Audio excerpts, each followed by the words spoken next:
Everyone. This is Shama, your host for today's Masterclass. IPL School of Data Science is delighted to welcome you all to an insightful and interactive masterclass on storytelling with data using Power BI by Anshuk Pal Chaudhary. Welcome, Anshuk. It's a pleasure to have you with us today. This is going to be a very interactive knowledge sharing session, folks. So I request you all to actively participate, ask a lot of questions, and make the most of this session. Without further ado, let me introduce you to our distinguished and eminent speaker of this morning masterclass, Ankush Pal Chaudhary. Ankush is a data scientist working for one of the biggest product organizations. He has 17 plus years of industry experience in building products, designing and architecting them, helping businesses to grow and amplify their growth using data. Data visualization is one of the key aspects which he has been involved in, using the same for better consumption of numbers, using stories and simplifying decision making. He loves to share knowledge based on the industry knowledge, especially around data. Okay, so yeah, as Shama mentioned about the quick bio about myself, that mainly around the data world I've been working on for the past around 11, 12 years approximately in my overall career perspective. Primarily, I had a passion about numbers and technology, of course, and yes, that's been one of the areas. And what I have seen, no matter how much crunching we do, how much data crunching, number crunching we do, one of the key aspects which has been missing, and it's still missing, and people are over a period of time gaining that maturity, having that skill, how to convert these numbers, convert these data points, convert these pieces of information here and there, and draw a story around it, right? And because at the end of the day, how much you convert, crunch these numbers, until and unless, and especially I'm talking about within the business arena per se, if we are not able to put those numbers across in the right storyline, in the right messages, in the right key crux information to your stakeholders, right? It becomes irrelevant. It doesn't matter whatever technology we have used. So that gap between the data and technology versus the business of converting your numbers to the right messages format, right medium, right storyline, right point of information where you can use it for decision making, it becomes completely irrelevant, right? And that is why, which begs this question, today's masterclass, which is one of my areas, very close to my heart as well, because I've been passionate about this part as well of visualization, that how to use numbers, how to create stories from them, right? Not only plain simple, just hardening PPTs, but stories for whatever you're doing, so that folks can understand that and make a decision point from there, right? So having set the context for today's session, what I would prefer here is that I think Shama, being the host, will be kind of taking up those questions in the Q&A, and I'll checking that part on. I'll be trying to answer as much as possible in the due course of time today. Also, the fact that I'll try to make it as interactive as possible. So in case if you want to probably unmute, probably Shama would unmute you guys, whoever wants to speak about it, and we can take it from there. So rather than a one-way session of me kind of presenting whatever we have do, we'll also talk about, what are the aspects, and make it as interactive, more questions, as your questions, suggestions, thoughts from your experience, etc., etc. As more interactive we can get, we'll try to do that particular thing. That's the agenda for today. And today it's about telling stories with data. Along with that, the presentation which I'll be, of course, presenting, there will be a small hands-on I'll be trying to do as well with Power BI, because visualization is one of the strong medium of telling your stories with data. Okay, so with that, I'll be trying to share my screen quickly. Shama, just a quick thing. You have the polls ready. So whenever probably I would inform you, you can start the polls. Is that okay? Yes, absolutely. Perfect. Thank you.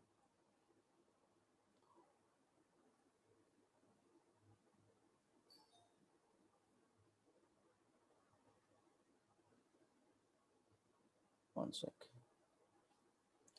Yeah. I hope this is audible to this is viewable to everybody. The screen, Shama, I think. Yes, we can see the screen, Anshu. Okay, perfect.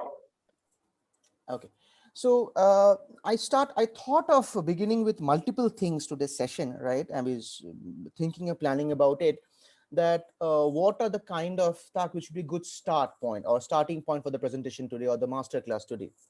Now, keeping the the group here in mind, people coming from different industry backgrounds, experiences, small, medium, big experiences, people who have worked with data, who has not worked with data in the data world, everybody. I thought of, okay, everybody would have an audience, right? Whenever we are doing something, we are building something, be it product, be it application, be it services, right? We know that we should know that what are we building for, right? I mean, what is the audience really wanting about it, right? How to create some exciting content, right? When I'm saying that exciting content, we have created some data around it, we have created some kind of algorithm, some programs, some functional particular aspects to around it, multiple things, right? At the end of the day, when we present this thing to our managers, to our stakeholders, to our customers, clients, partners, etc., etc., how to ensure we have what we have created in an exciting content format, and more importantly, whatever we are presenting, are we able, or how can we build a storyline around it, essentially, right? Now, having said that, whatever we present today, right? I mean, many of you have probably heard about, different companies like Amazon. They don't really go for PPTs typically. What I've heard of, I may be wrong, but what I've heard from my friends who are in those companies, they believe in presenting so on whiteboard sessions. What is the key here? The key is messages which are delivered as stories, right, are way more memorable. That picks onto your particular brain, in your mind, extremely hard, right? Just putting around some numbers, some data points on your PPT, on your Excel, on your PDF, whatever you're presenting, right? On your visualization dashboards, whatever you're doing, right? If we are able to create stories around it, they are much more hard hitting compared to just facts or just numbers, right? Now, again, just giving a context over here, we as human beings, right? We love stories, right? Today, if I ask you or you ask me some kind of formula about a calculus, or maybe a trigonometry formula, or maybe a simple mensuration formula of, or maybe a class 8th or ninth or 10th standard, right? I may or may not recollect, and probably same with you, right? But the same thing, if we have been asked in a different way, or we have been taught in a different way, in a telling of stories way, right? I mean, think about it, probably, especially many folks who have been listening stories from our, maybe our fathers, parents, or grandfathers, grandmothers, we can remember that. And that's what exactly happens to us as human beings, right? We can recollect, we can keep a fair memory about the stories which have been told to us, and more importantly, stories which are interesting to us. Hence, stories are the one of the best, if not probably the best, but definitely one of the best ways of communicating numbers, and same happening today as well, of data and numbers per se, right? Now, having said that, you know that's again, from my understanding and from a different service, I've seen that poor internal communication have been costing organizations, business organizations, over billions of dollars, right? Businesses having effective communication are likely to have lower probably employee turnover, essentially. Over 50% of analytic projects fail due to bad storytelling. Again, when I'm talking analytic project, I'm talking about data being used over there, huge amount of data from different sources, from different functional applications. If we are not able to point the dots over there and connect the dots over there and come to the way of telling stories, what the survey tells us, what I have seen and many of the industry experiences folks over there, it fails, right? Communication being unclear typically, right? Not effective communication, and not the right way of telling stories, so that the hard hitting numbers are not helping your stakeholders to take right decisions, right? So what I want to understand here is that, right, based on your experiences, your discussions, your work area, etc., etc., where do you think most business stories fall flat, right? I've given you multiple options over here, right? uh, I want rather get your understanding, and I'll put across my understanding as well. Where do you think most business stories typically fall flat, right? Shama, probably you can start the poll, the first one. Sure.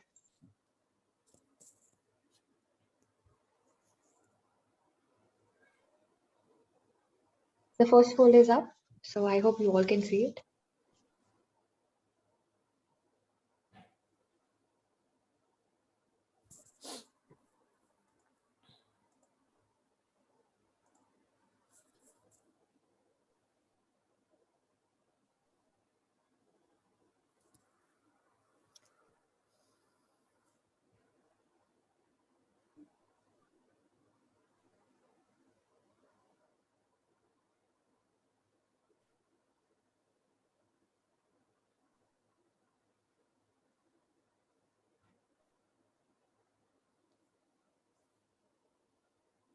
Okay, so we have the result here, Anshuk. I hope you can see the Yeah, I results. can see the results. Right, Okay. 74% of them say understand the audience is one of the most Understand the important aspects. audience. Okay. Then next goes create the content, Right. in that order, and the next one is deliver it right. Okay, fine. I have slightly different, but mostly aligning with what you have said over here. Typically, right? Understand the audience, right? Where can AI really make a big difference today, right? Understand the audience, create the content, correct, and build a narrative. Deliver it right, absolutely, but deliver it right in terms of the AI, that I agree. So build a narrative and deliver it right in that particular way, I would agree with. So I think most of us are on the same page on this particular case, right? Uh, and when I'm saying creating the content, AI helps a lot today. If you see, not only in a content in numbers, but in also in text as well. AI is doing a major stuff in creating the content as well, right? And definitely, so build a narrative, understand the audience, can in these two, three, or four scenarios where it can immensely help the AI, can make a really a big difference, right? Okay, I'll just give me a moment here.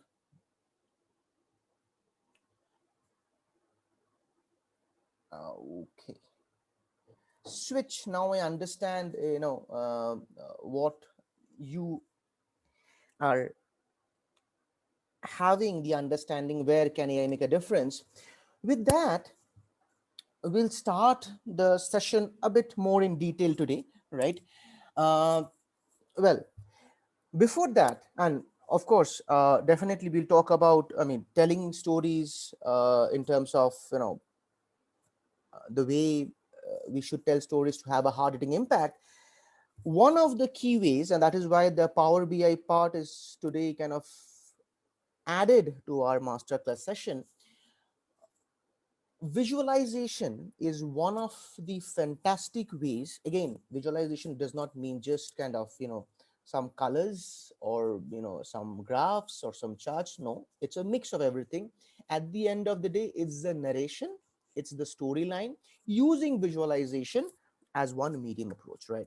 So let's start today's session with a quiz, and keeping the context in mind for everyone over here, right?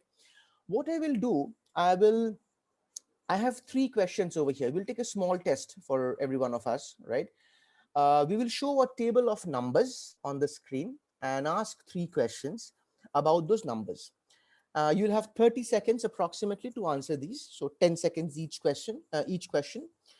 You'll just maybe write down the numbers or remember them. No need to say right now or unmute right now or answer aloud. Maybe you can put your answers in the chat window as well. That would help to me understand, right? So should we start, I guess? Okay, let's start.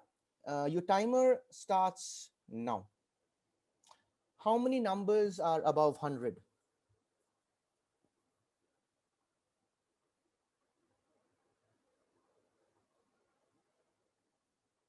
Okay, 10 seconds over. Next question. How many numbers are below 10?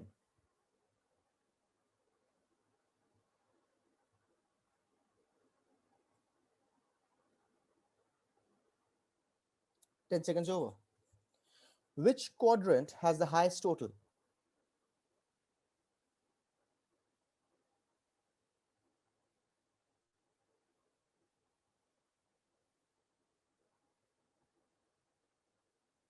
10 seconds over.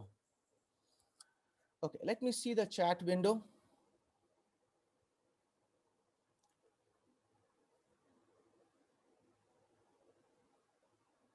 Okay, one sec.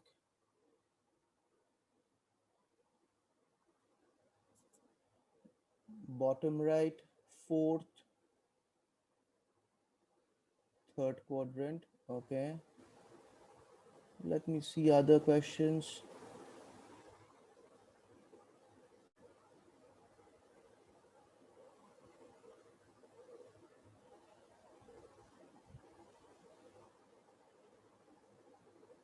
Okay, 4 3 4 5. Okay, okay.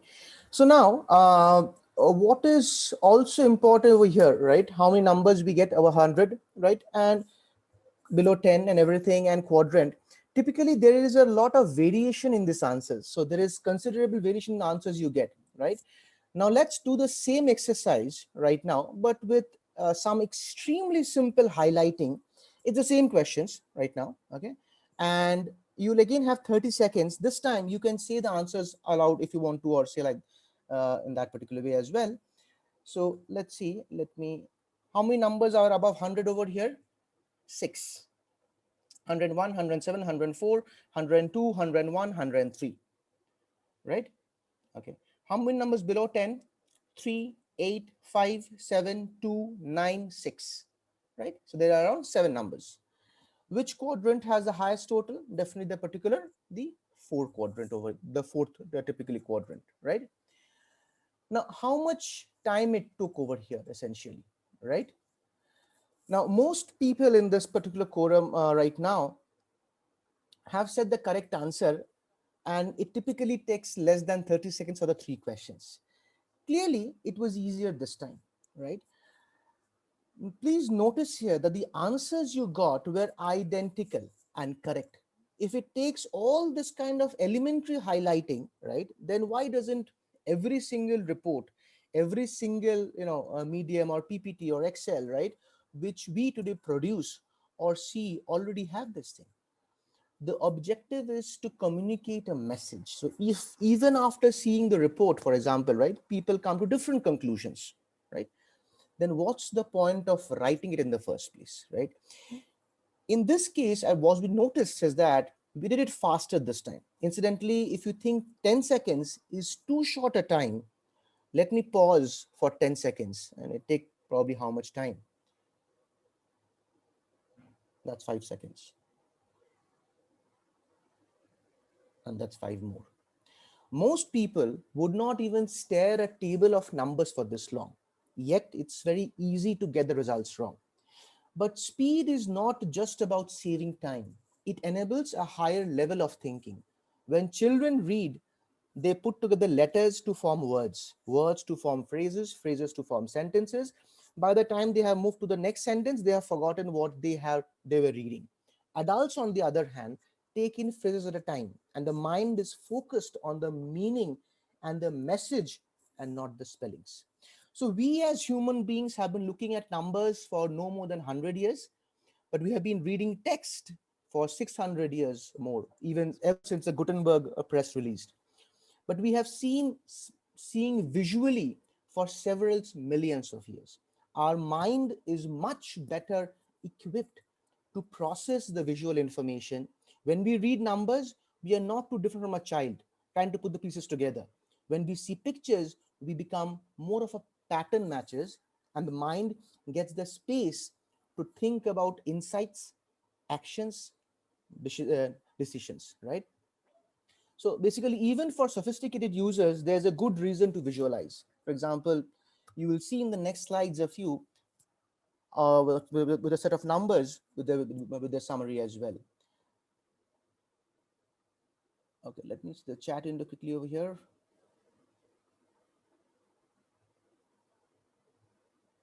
Okay, okay. So I'm just putting the chat window right now over here, and it's a black box. Okay. So now you're able to appreciate with elementary highlighting what can visualization mediums and telling or communicating message can help you over here. With the same question which you had earlier, which didn't have any kind of colors, any highlighting, any visualization, but you had the requirement very, very clear what exactly is the question asked to you. But with a slight elementary highlighting, did that help you? Did that take you less time? Were you able to correctly answer the question from all aspects, from all of you actually? A simple yes or a no would be helpful in the chat window. Okay, thank you. Now, Now over here again, right now you'll be, shown a set of numbers over here, right? Uh, I'll set the context over here. Okay. The company has asked four of its branches to change the price of a product for 1 year to measure the resulting sales and therefore it's the price elasticity, right? So this table over here, if you see across four cities, shows the price and the sales of the product from Jan to November 2010 in Boston, Chicago, Detroit, and New York, right? Now, what do you see over here? You see over here that the average price across all the four cities is the same. That's around 9, correct? The average sales is same at around 7.5 as well, right? The variances, if you understand variance, basically variances means, the square of the standard deviation are also at same around 10 and 3.75 for price and sales respectively. Usually in such cases, it's only the summary statistics that are presented, right? I mean, typically think about it, when you go and present to your managers, to your stakeholders, partners, customers, generally you present a summary report, right? Maybe at a 10K or a 5K feet level report. At that level, you don't go to the transaction details if not required to. And when you see a point, you may go into details essentially. But when you present it at a medium level, you generally go for a summary statistics report. It's over here, by seeing this table and this report, it's easy to conclude based on this fact that the four cities are identical in nature from the product sales and prices concerned, isn't it? What do you think?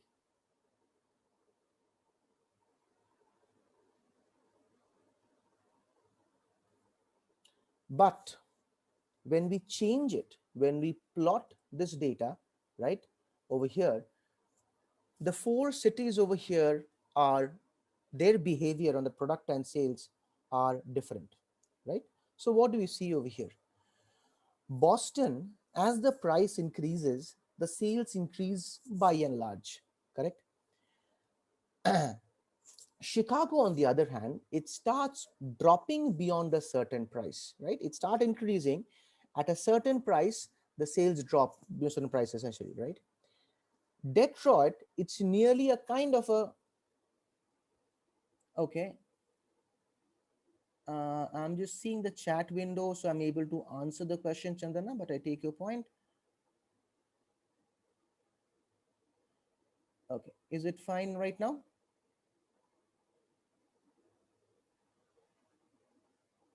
Okay, okay. So What do we see over here? Boston, Chicago drawing going down after a particular price. Detroit, it's nearly a perfect linear increase, except for probably for 1 month. Yeah, Sanjeev has raised his hand. He put his hand down. I was just going to unmute him. Okay. But audience, please go ahead and raise your hand so that I can unmute you and you can have a discussion with Anshuk. Yeah. You can continue, Anshuk. I'll unmute them as and when Okay. they do. Sure. So let me just complete this part over here. And Detroit, we see that a perfectly linear increase except for 1 month. A data error or unusual market condition or a fraud possible, need to see it in details. New York, the price never changed. Didn't they get the instructions, or is it an outlier, some unusual behavior perspective, or a data error, unusual market? So what we are able to see for this particular piece over here and versus this one, using using over here, is that we are able to see the cities are different. We are also able to see the pattern of their behavior and further identify anomalous or outlier data points for further exploration. So in this very simple summary statistics report, the kind of inferences, actionables, insights we are getting out, drawing simple charts. It's the simplest of it's just a line or the dot over here, chart over here. The typical advice that we give to people or to industries or the folks who are in data world or anybody who is presenting data, right? Plot data raw as possible. One, it will invariably lead to insights which are not obvious from summary table or tabular data per se. Okay, so that's what is exploration can, or plotting of data points can lead to actionable insights essentially, right? Now some might questions, and I've been hearing these questions a lot, right? I mean, from many of the folks in the industry and students and in different institutions, financial institutions as well, that which charts are right, which visualization medium is right, do we have any some kind of thumb rule that when we have this kind of data should we draw this, how do we develop that story typically, which also talks about the communication part as well typically, right? So we'll take that particular forward into consideration as well. This I will come with this. We probably know that nothing magic happening today, because we are able to store so much of data over a period of time. Data has been increasing, transactional data, social network data, M2M system devices data. At the same time, the cost has been coming down, the storage cost, the bandwidth cost, the network cost, the processing cost. So data generation has been happening tremendously, right, in the last 3 4 or 5 or 6 years. At the same time, to process, store, and to visualize those data, those bandwidth costs typically are coming down. Hence we are able to store more information and explore. But again, what is important here is not the cost perspective, but the how at the end of the day we make them visualize in a particular story so that we can take the right decision per se, right? Now, has visualization, right, been something, or visualization or telling stories, is that something which has been new? What do you think? Is it something which has been probably, I mean, definitely the cost of the data has come down, the in terms of storage cost, bandwidth cost, network cost. But Raman says no, agreed. What about others? I mean, the visualizations per se, anything which you've heard, definitely not new now. But since we are having more and more data, Lakshmi, Debra, Chandana, and Robert, since we are having more and more data, it has evolved. Perfect. It has evolved because the kind of data we are having nowadays over a period of time, storage, I mean, the amount of data, the Goliath amount of data which we're having nowadays as well, which makes it kind of imposed on us that how can we make this data more communicative, more analysis. Absolutely, someone else, right? uh, to make actionable. Now, give some examples over here, right? Any idea? You see over here, it's a very, very old visualization. If you see over here, it's actually, there are three parts over here, the three colors, right? So you have a blue color, and you have a red color, and you have a black color typically, right? Okay. So what do we see over here is that in this case, medical data, correct. Yes, medical data, but whose data? Do we know that? Any guesses? Naga, it's about medical data, but slightly different perspective to it. Army camp, correct. Perfect, Rajkumar. Right. This was an earliest data visualization as seen probably far back, maybe 19th or mid 19th century. Right. This visualization was prepared by Florence Nightingale. Okay, for Queen Victoria.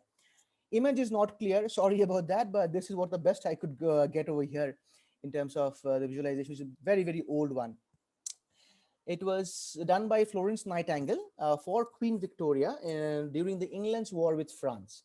So many people tried obtaining funds, right, for hospitals, but most of the budget was has been restricted to the war of effort or the war effort. So this visual shows a month on month. You see, these are months basically over here, right?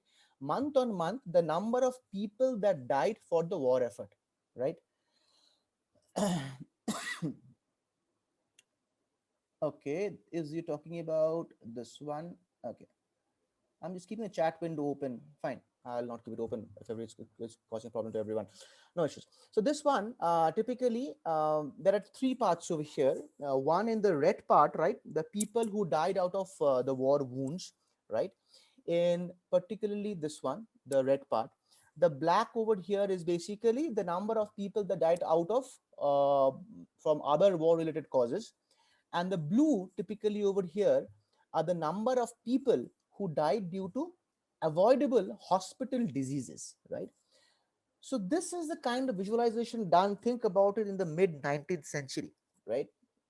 And we typically nowadays call, we'll see, the pie charts, the what do you call that, the bubble charts as well, or you will see the donut charts in similar kind of fashions, or there is a matured one called sunburst typically, right?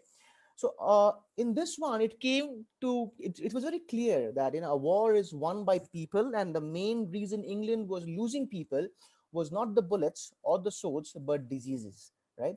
Florence Nightingale used this visualization to request funding for hospitals, got it, and finally we know in that particular war, England won the war. But this was definitely one trigger point to get the funds to heal the people who were suffering for hospital diseases. Okay, so that was the in that particular 19th century. One other interesting aspect over here, right?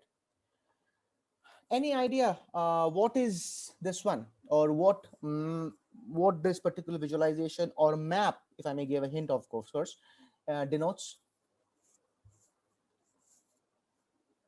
Which city it is denoting over here? Navigator, right? Old Google map, cholera spread, correct, Rajkumar? Right. Okay, sorry, I clicked the other one. Sorry. So this is again in 1854, right? London was suffering from the cholera epidemic, right? The popular theory at that point of time was that cholera was caused by pollution, right? And Dr. John Snow was skeptical, but about this particular theory. So by talking to local residents, right, he identified the source of the outbreak as a public water pump on Broad Street, right? And Dr. Snow used this map to illustrate the cluster of cholera cases around the pump. So if you see over here, there's a particular pump over here, right? And the cluster over here denotes the figure with high color density or intensity over here. which denotes that the cholera cases are much more which are close to the particular pump, right? He also used statistics to illustrate the connection between the quality of water, the source, and the cholera cases. This visually was one particular aspect which is very convincing enough to persuade the local council to disable the pump by removing its handle. And probably it's regarding one of the founding event in the science of epidemiology, right? So again, uh, think about it. 1854, folks drawing clusters visualization, right? Cluster cases of visualization we are drawing essentially over here so many years back.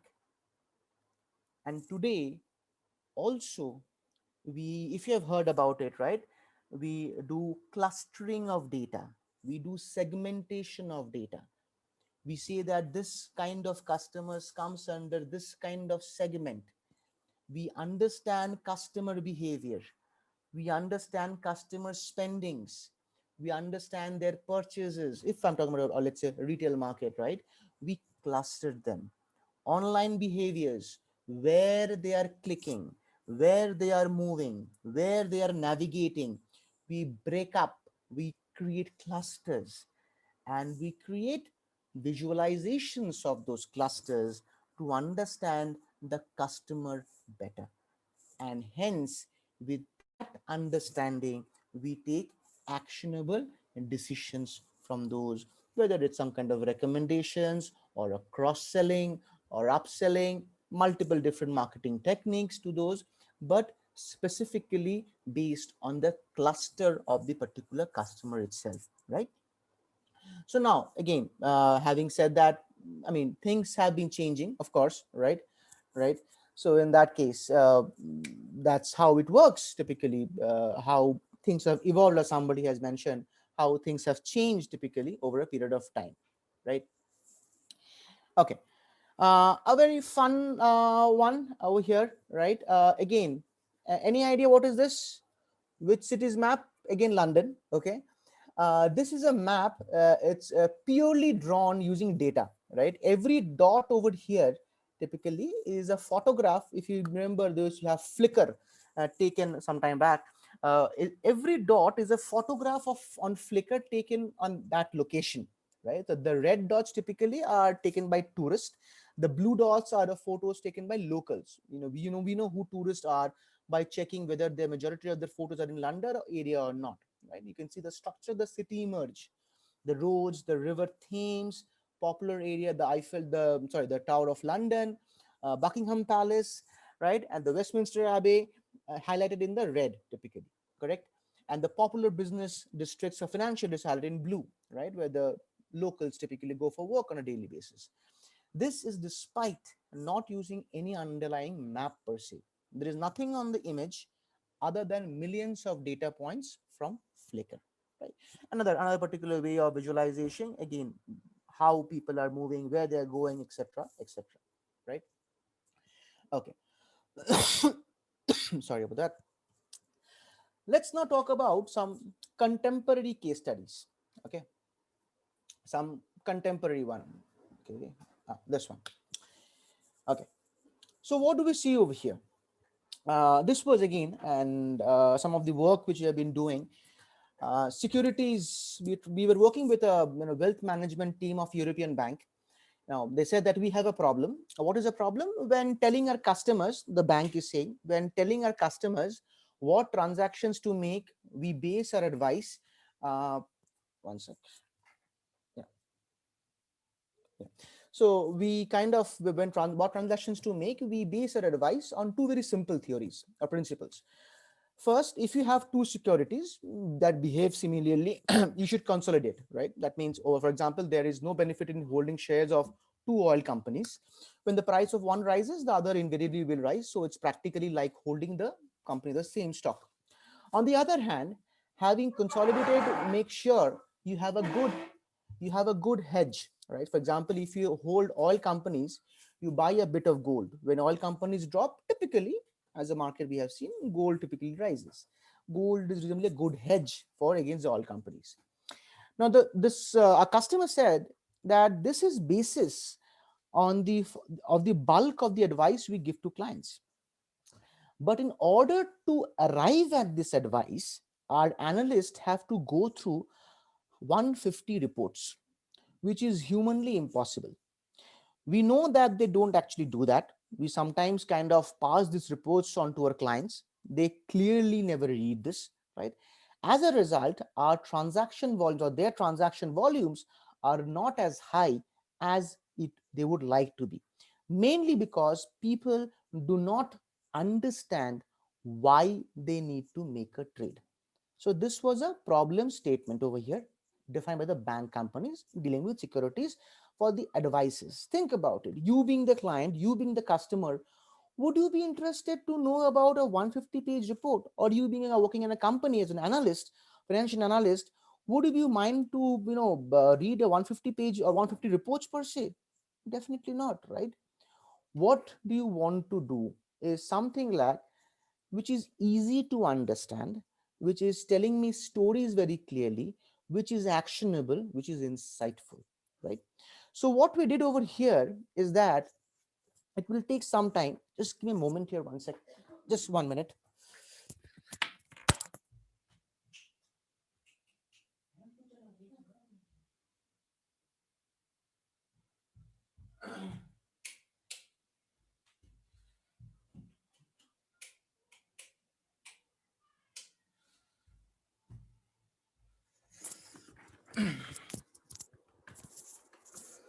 Sorry about that. Yeah. Okay. So what we did here was basically to attack that problem rather than reading 150 reports, right? We had that data on that particular thing itself, right? So we put a visual together in telling a story. What is a story over here? On the right, you see over here, we have the a series of currencies, right? Australian dollar, euro, the British pound, typically, right? And some commodities like gold, silver, some stock indices like Sensex, FTSE, S&P, etc. The cells over here have a number over here, if you see over here, 68, 64, 59 typically.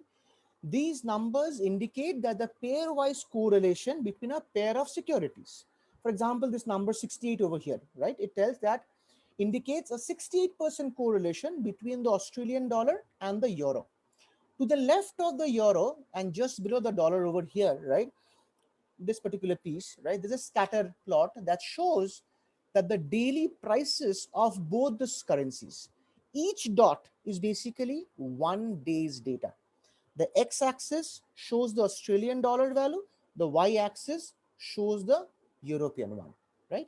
This helps to identify the pattern of movement of any two currencies is. From this, you can see or easily visualize visually that Australian dollar and the euro both tend to move together. They have a high positive correlation. Or where these are strong correlations, like for example, FTSE and S&P, for example, in this particular case, right? You have a strong correlation. The pattern is almost a kind of a straight line. In some cases, you will see negative correlations, right? For instance, if you take Sensex against the Japanese yen, for example, the correlation is around minus 79% approximately, right? The cells are colored based on the correlation values. Green indicates a strong positive correlation. Red indicates a negative correlation. Now think about it. We started today's session saying about how colors play a major role onto a human minds, right? The moment we see green, it means it's good. It has a positive correlation. The moment we see red, it has a negative correlation, right? It tells us the story quickly, and invariably we understand here is a block of kind of which are not or negative correlated currencies, strong negative correlation. Here is a kind of block: Singapore, Japan, XAO, CHF, CNY, Chinese yuan, Swiss franc. They have a strong positive correlation, right? And the other part, if you see over here, these kind of currencies, if you see, this is typically called as a dendrogram. That's a separate discussion, but in terms of how they know they're created. But this kind of, if you see this block of currencies, this helps to understand, how the kind of they are grouped hierarchically as well. You see over here a series of lines indicating clusters. The most similar securities are grouped together. So FTAC and S&P, for example, have around 98% kind of correlation, are very close over here. This particular thing, right? FTAC and S&P, they're 90% correlation. The ones that are less correlated are kept further away on a tree structure. So that means, for example, if I take a kind of a actionable from here, let's say, right, they let's say this one probably take over here, right, when this kind of block goes up, all the currencies in the other block go down as well, as indicated with the negative correlation over here. So example, one client, let's say one client over here was trading with Singapore dollars and Japan. They looked at the strong correlation and decided to kind of consolidate their holdings in Japanese yen. Then they moved up and down this column to find a good hedge. FTAC looks like a good hedge over here.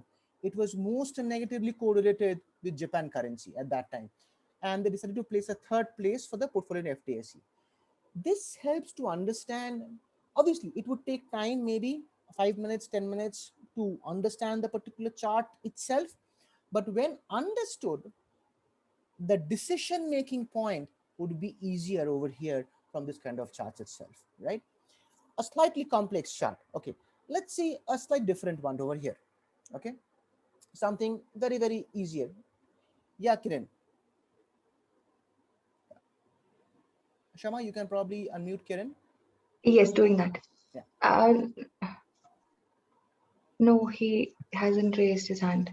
Oh, I saw he just raised his hand. That's why. Okay. No, Okay. must be a mistake. Okay. No problem. Okay. Sumanis Bhatt has raised, I Okay. believe. Yeah, sure. Nope, again.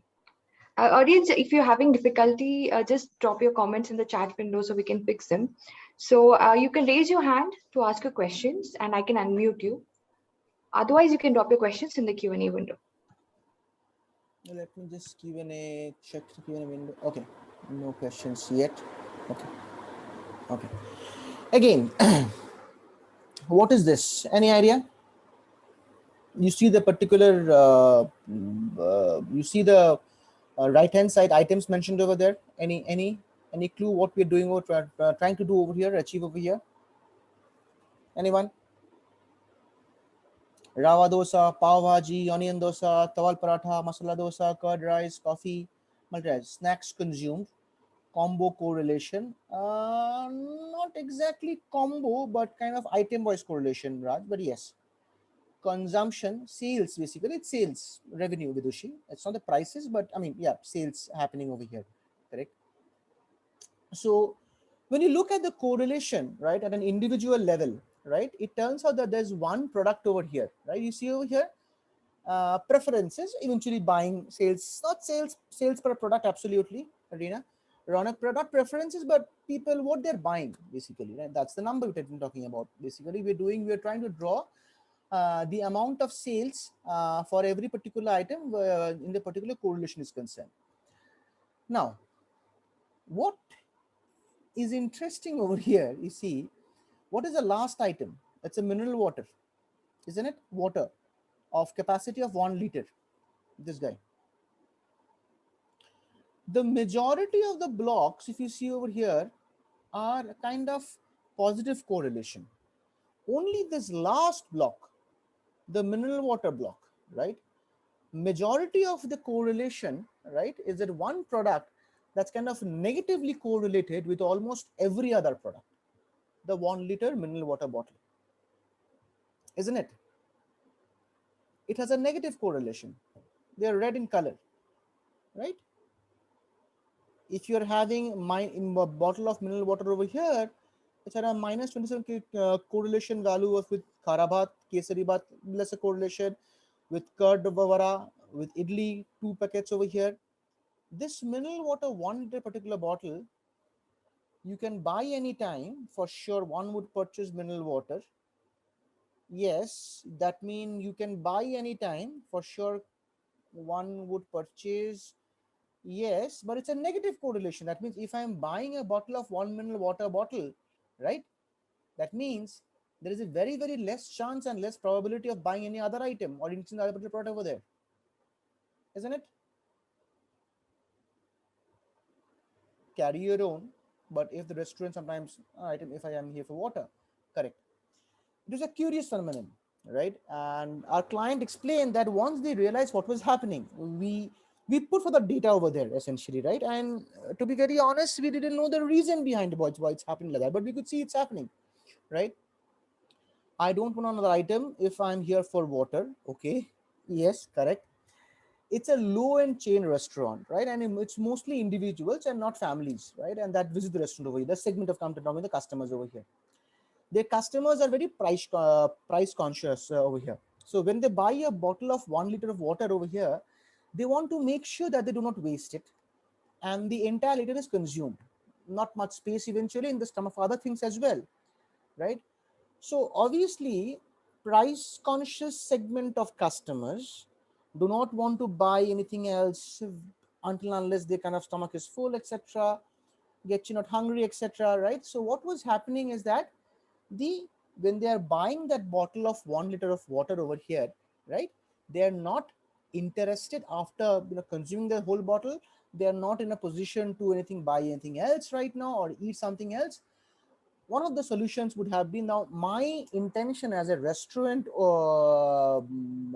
person over here, as a businessman over here, is to have kind of good amount of sales, and especially for the one which are, yeah, Suman, go ahead. You can probably put on chat or Q&A or unmute yourself. Sumanas, you can unmute yourself now. Yeah, hi, thanks, Shama. Hey, Hey, Suman. hi, I just had one query. Could you explain how this plot is done? I understand what is correlation factor. That means if one happens, if correlation factor is one, that means if one happens, other will definitely happen. Both are moving the same direction. Correct. And if it is negative, means one happens, other one will never happen. Not never happen. It depends on the kind of a graph in that perspective. Yeah. Correct.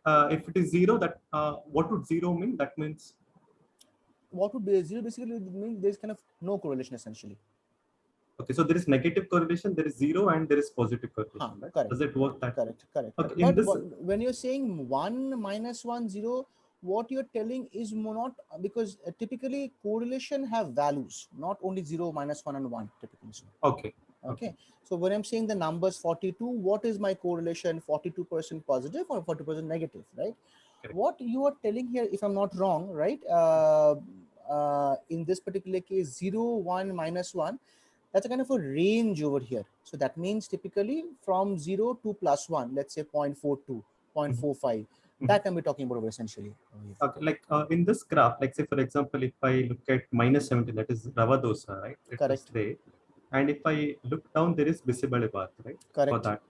So would that mean that when you say 17, that means if I purchase visible bath, the chance of me purchasing Rava dosa also is very less? Is it like that? Which one? Rava dosa versus bisabella bhat. I mean, how is the graph plotted? Is it okay over here? Let's say this one over here. Yeah, let's say this particular thing, Rava dosa, for example, right? Yeah. Rava dosa over here in this particular. Come down, there is a bisabella bath, right? Rava dosa, bisabella bhat over here. Typically, idli single, right? Yeah, below that there is a white color, I think. That is basically idli single over here, typically talking about over here. So there's basically over here a bisabella bhat over here, 83% correlation over here, this one. I think the below one is white, right? That is bisabella bhat. Right? Correct, this one. So bisabella bhat with idli single, this is a correlation. Okay, so when you say 83, does that mean that there is a high correlation if somebody is buying, or 80% plus correlation over here when somebody is buying a bisabella bhat, there is a trend to buy idli single as well. Correct. Understood. Okay. Got it. And when you say minus 17, that means that there is a negative less likely the bump buy over there. Correct. Okay. So more likely, more positive correlation, less likely negative correlation. Sure, understood. Thank you. Okay. So obviously in this case, when the mineral water, typically this product of 1 liter bottle, is having a huge negative correlation across many other products, right? So one of the solutions from a business actionable standpoint is more that when seeing data is not to have that 1 liter bottle, but to kind of promote, small 200 ml packages over here essentially in that particular way. This ends up turning the entire row of columns of reds into more neutral yellows, resulting in an overall increase in the sale of other products as well. Yes, I have a question. I'm not sure. It's saying Anshuk to everyone, so somebody has joined with my name probably. Yeah, whoever it is, probably you can Is this Which one is that you're asking, Anshuk? on The the one in the chat? Q&A window? On the chat, I can see I have a question somebody has asked, and it's unshook to everyone. So I'm not sure who this person is. Uh, Okay, we have a few raised hands, so I guess they okay, have sure, sure, sure. a Go ahead. question to ask.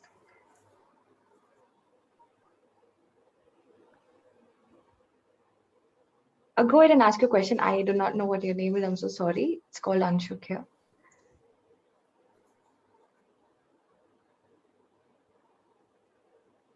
You can. Meanwhile, there is a question in the Q&A window here. Is it time series analysis along with correlation between products? Correct. Agreed. It is. Yeah. I'll come to that, Vidushi. Just let me answer the question first over here. Yes, it is a time series analysis. So over here, this particular on the left hand side, typically it's basically a scatter plot, right? Basically every day's data, every day's sale data over here. So when I saying time series analysis, basically time series nothing but any kind of metric or particular dimensions which you pick up across the time horizon. So on the left hand side, these small dots, which is a scatter plot, we are doing a time series analysis over a period of time. How is the sale looking into it, along with the correlation as well. Okay. I'm sorry. Just to see the question, I couldn't help it. How can we? Okay. What is the question over here?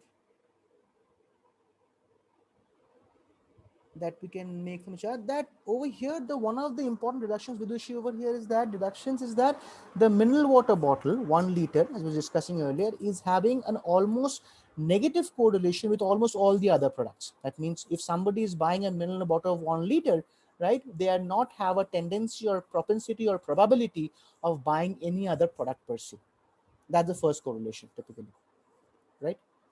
Okay, so Anil has a question. Yeah. Anil, please go ahead and ask your question.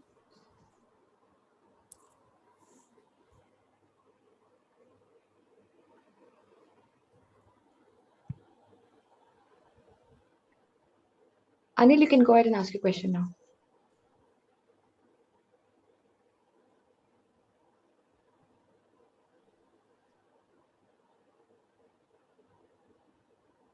Okay, we can continue, Anshuk. Okay, fine. Uh, Another interesting storytelling over here. Okay, I'm giving you classic visualizations, and I'm giving you, the ones which are in the industry being used, which I have confronted with for sure in different domains. So you'll be able to appreciate the telling of stories, how easy and communicative it is, right? For the same chain of restaurant over here, okay, what do we see here? Okay, these numbers denote over here are basically sales. Okay, uh, is it possible to zoom the slide? I can. Let me see, but it's a PDF. I'm not sure if we can do it for only the slide. Is it too small? The numbers coming in, Naresh, Chandana. Uh,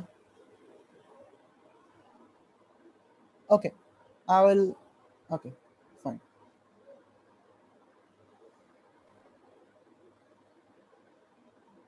Yeah. One more question over here. What is the 5 top takeaways for restaurant owner? Basically, how to read and make insights, decisions. Which are my sales of my product are causing a negative correlation with other products? Is any of the product creating a problem in the selling of other products itself? Right? That is the first thing essentially, right? Uh, in that particular case, from a correlation perspective, that makes more sense over here, right?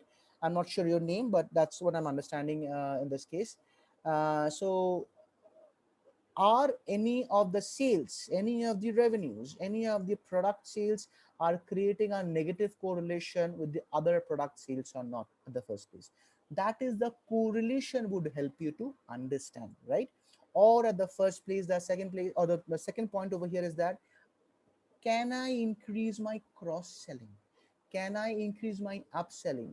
Can I create combos over there or not, right? Which will help to increase the number of sales which were not happening individually.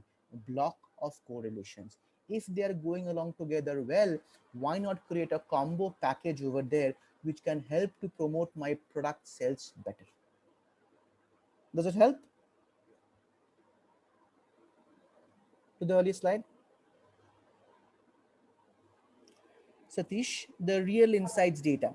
Correct. That's what I'm talking about, Satish. The one which I showed the earlier, typically over here.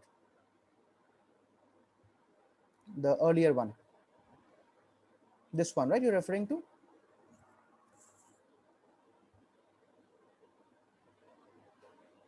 Yeah.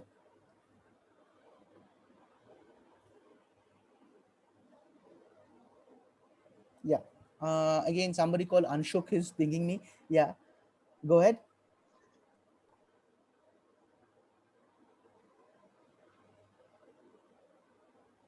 If you're raising your hand, Shama can unmute. Yeah. Shama. I did unmute them, but just that nobody's coming up and saying anything. Okay. Okay. I'm not able to understand the name. It's saying Anshok, so I'm not sure.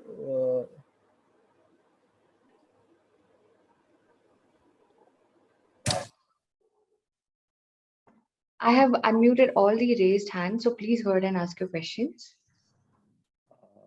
Satish, even you can ask. There is Satish here. Yes, Satish. Are you able to hear me out? Yeah, I can Yes, hear we you. can. Go ahead. Thank you. See, I was just trying to understand the top 5 takeaways from this depiction of the time series that you are trying to showcase. Say, I am the restaurant owner. And what's the 5 takeaways that I need to take away from this particular depiction of the graph so that I would be able to improve my business? Definitely. So one important takeaway, first one over here, Satish, right, is the one which is creating the most negative correlation with the other product. Which product sales is creating a negative correlation with my other products, which in this case is mineral water bottle of 1 liter. Correct? Got it. Right. Okay. Which product over here sales are having a very high correlation together? Let's see over here. This one. Coffee, set dosa, tea, idli single, and bisabella bhat. Right? So when the other one typically sells, the for example, as I think somebody else was saying as well, Suman or somebody, that bisabella bhat and idli single, they have a high correlation over here. Yeah, Which helps that's me where I was trying to understand how are you, trying to say that inferences. Okay, so basically, how are you reading that? Okay, so this number tells me over here, Satish, right? They have a high correlation. And they're green. They're related positively correlation, which we were talking about here. If I may pitch in, right? Is it okay? Yeah, sure.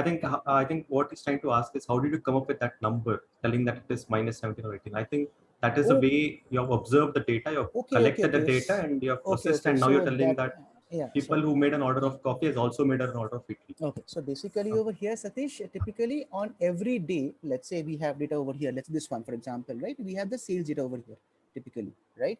So finding out correlation is a part of the ML solution, right? So let's assume for the fact that we have found the numbers from the ML solution. Everyday sales data versus correlation of, let's say, idli single versus bisabella bhat. That correlation on daily basis, let's for the last 1 month of data, we have found a correlation as part of the ML solution is concerned. Now I'm presenting that particular number on this chart itself to make an inference. Okay, so this number is not something a part of this discussion because it's a huge discussion. This number has come out from a machine learning solution who has found out the correlation of the sales of every product revenue versus the other product revenue. That's how correlation typically works. After we have, let's say we assume we have got that number, now we are presenting this number in such a way that is basically telling stories to the consumers that which product vis-a-vis has a correlation, high or a low or a positive or a negative correlation with other products. But of course, number over here has to be got first. We are over here talking about telling the stories with those numbers itself. Okay, got it. Got it. Okay. Thank you. Okay. Let me just minimize the chat or the Q&A window over here. Okay. Another very interesting, again, let me then give a context over here. We're talking about your sales. Okay. So this particular is a calendar map, as you can see, right? Over here, what do we see over here? We have from December till June over here for different sales. So that's basically a same chain of restaurant looking at daily sales, right? A series of calendar maps we're talking about over here. It shows the daily sales for 4 different point of sale terminals. So same restaurant being selling the products on 4 different terminals at the one restaurant itself. Each calendar over here shows a period of around 7 months, right? Each day over here is colored based on the value of the sales on that day. These numbers basically are the particular dates over here, right? So that means when I say numbers, now when we have no numbers right now, now when you have no numbers, right, let me just open the chat and see your answers, or maybe you can unmute yourself and talk about it, whichever is comfortable. I probably would prefer the this one. If you unmute yourself, when you say sales is high, right? How do we know the sales is high? Which color tells me? Green. The green. So the more green which we have, it's higher sales. And parrot green. Okay, parrot green is a different shade of color. Thanks, Chandana. And that means we have over here a color divergence. Correct? More red, lesser sales. More green, more sales. That's so it helps to understand our human minds and get to our brains very easily, right? Okay, perfect. Now, what do we see over here? Any insights you see? It's the same restaurant. Now, I am asking you, same restaurant, different terminals, last 7 months of data, right? And we also see a weekly over here as well, if you notice carefully. Weekly ups and downs. Yeah, am I audible? Yeah, go ahead. Hello. So on the previous slide, right? Sorry, I'm taking you back to the previous slide. So if you can help me read one reading, okay, for vada against idli and one vada against kesar bhat, okay. Okay. So how do you read that vada against idli vada and vada against kesar bhat? Okay, fine. So let's take one vada is where? I think it is vada, Vara, right? Okay. Yeah. One vara against kesar bhat, Okay. and against the lower one. Right. Okay. Lower one in the sense idli one vada. Idli one vada, yeah. Okay. So this one, 87%. 87% against, is it against the vada? Yes. So it's basically vara and idli vara over here. Okay. And the 90 is against kesar bhat. Vara and kesar bhat, correct. Okay. So the other problem that I face, right? Sorry, like I might be jumping here. That's okay. If I present this slide, right, to the management, right, they will throw me out of the room. Absolutely. So how do we tackle this? Exactly. Like, so what over here, what is important? We talked about it, right? Earlier a bit, maybe I missed it a bit. Personas. You're creating the particular charts or telling stories for whom, right? Yeah. A chart or a visual medium or a communication or a story would vary versus in terms of from a CXO level versus senior management versus management versus operational versus managers versus developers, etc. So this is a more of an operational stuff. Yeah, this is like if an analyst is looking at his own data and then trying to interpret, he can understand it. Exactly. But if it goes slightly above, right, then absolutely. So the feat or the particular abstraction level is very important, which means persona for who I'm creating the particular visual communication over here. Think about it. If I'm talking, let's say, and my customer today is Airtel, for example, hypothetically, right? If I'm talking to the particular Airtel, let's say MD, right? If I'm giving him details that what is happening in, let's say, Silkboard in a retail store, Airtel in Bomanhalli or in Silkboard in Bangalore, would he really care about it? He will not. Yeah. Absolutely not, right? So that means what he would probably, or he or she would really care about is at a pan level what's happening across all regions in a particular cities and regions in my country itself, if he's the MD for India, right? So what he would care about? The sales dropping in which regions across, which is the most drop sales in across pan India, which is the least profitable margin over here in my country, where we have opened very less number of sales versus what was I planned for, or what was done over here. Now you break it down. Okay, fine. This is where the problem is. I understand that the problem is over here. I'm giving an example over here. Go in details over here. So who's the regional manager in this particular, let's say in the Karnataka region, for example, or in Bangalore region, for example? Let's talk to him. Let him understand, okay, you were supposed to open, let's say 100 stores or 200 stores. Plan was this, you have to open only 50 stores over there. What is the reason behind it? Two, your sales were about to go up in this, let's say 10% or 20%, it has gone to around maybe 5%, where the sales has gone down. So that is where you kind of flow the story. It's important who you're talking to, who is your audience, who is your segment. Based on that, your abstraction of your data or your medium or your charts or visuals will vary accordingly. Make sense?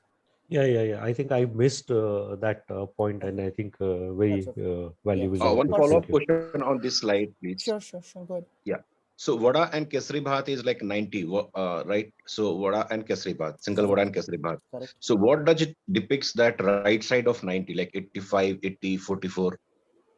This one, it's again Yeah. Vara and over here typically, right? This one.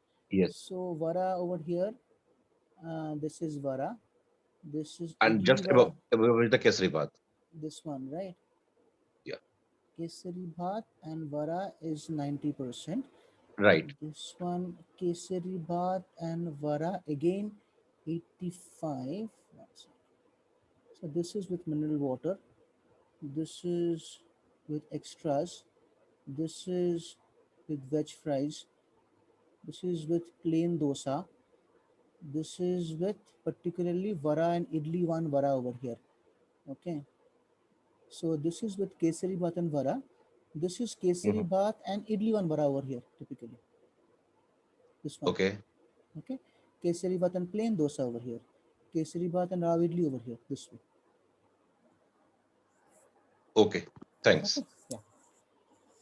So it's a bit difficult to understand the first time, but again, once you get to use the correlation perspective matters over here.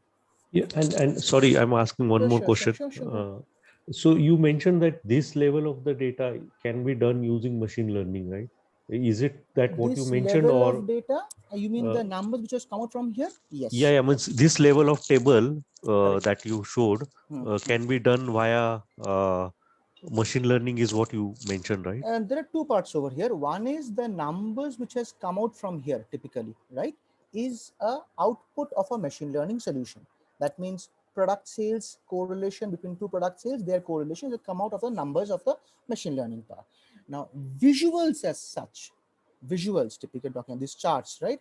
There can be hundreds of them to the market, right? It can be PowerBI, it can be Tableau, it can be your Python custom solution, it can be D3, it can be ClickView, multiple charts for that particular thing itself. But at the end of the day, what the chart would need, does the chart care about what ML solution you are caring about? It does not. It cares about what metrics, what dimensions you want to portray over here. Got it? Yeah. So the number is generated, yes, as a part of the ML solution in this particular case. And those numbers, those metrics, those dimensions are being portrayed into a chart. Those chart providers can be multiple. Yeah. It can be Tableaus, can be Power BIs, can be your custom solution, your Python solution, your D3, your ClickView, your Microsoft products, multiple things. Yeah. Thank you. Correct. Okay. Yeah. Okay, going back to our over here, right? Now, this chart is fairly reasonable to or easier to probably understand. So 7 months of data, same restaurant across 4 terminals over here. What is a quick insight coming over here? As we talked about, winter 3 months have more fluctuation, December, Jan, February. It has lower sales, Naga, if I'm not wrong. That's what you're referring over here, correct? Let me just minimize the window a bit so I can see the other comments. One second. Now it's better. Sorry. Okay. hard to put the chat window like that. Now it's better. Okay. Yes. So what are the insights coming out here, folks? Tell me. What do you think are the insights coming out? Naga has mentioned winter 3 months have more fluctuations in sales compared to others. So I'm saying that especially for S1, S2 and R2, right? These things, this one, and this one. The sales definitely common over here that December, Jan and February, extremely bad sales compared to the other months for sure, right? What do we see over here is that the two terminals, typically the relatively low sales till February has picked up steadily thereafter. That means from March, April, and it has picked up steadily over here. So, and you will see probably 30th and 31st of January, right? In these two terminals typically were good days for both the terminals, correct? POS S3 is preferred by customer for billing. POS S3 is POS 3. Okay, POS 3 is this one talking about the R1, Satish. R1 is preferred by customer for billing. Okay. If you can elaborate, that will help a lot. Customer for billing in the sense. Yeah. So if you can see the most of the green portions appear in, say for example, you take, there are four POS machines in a restaurant or a retail outlet. Correct. And if you see, they say, because I was able to correlate myself when I go to a retail outlet, I have a favorite biller. No, the guy is very fast in checking me out from the retail outlet.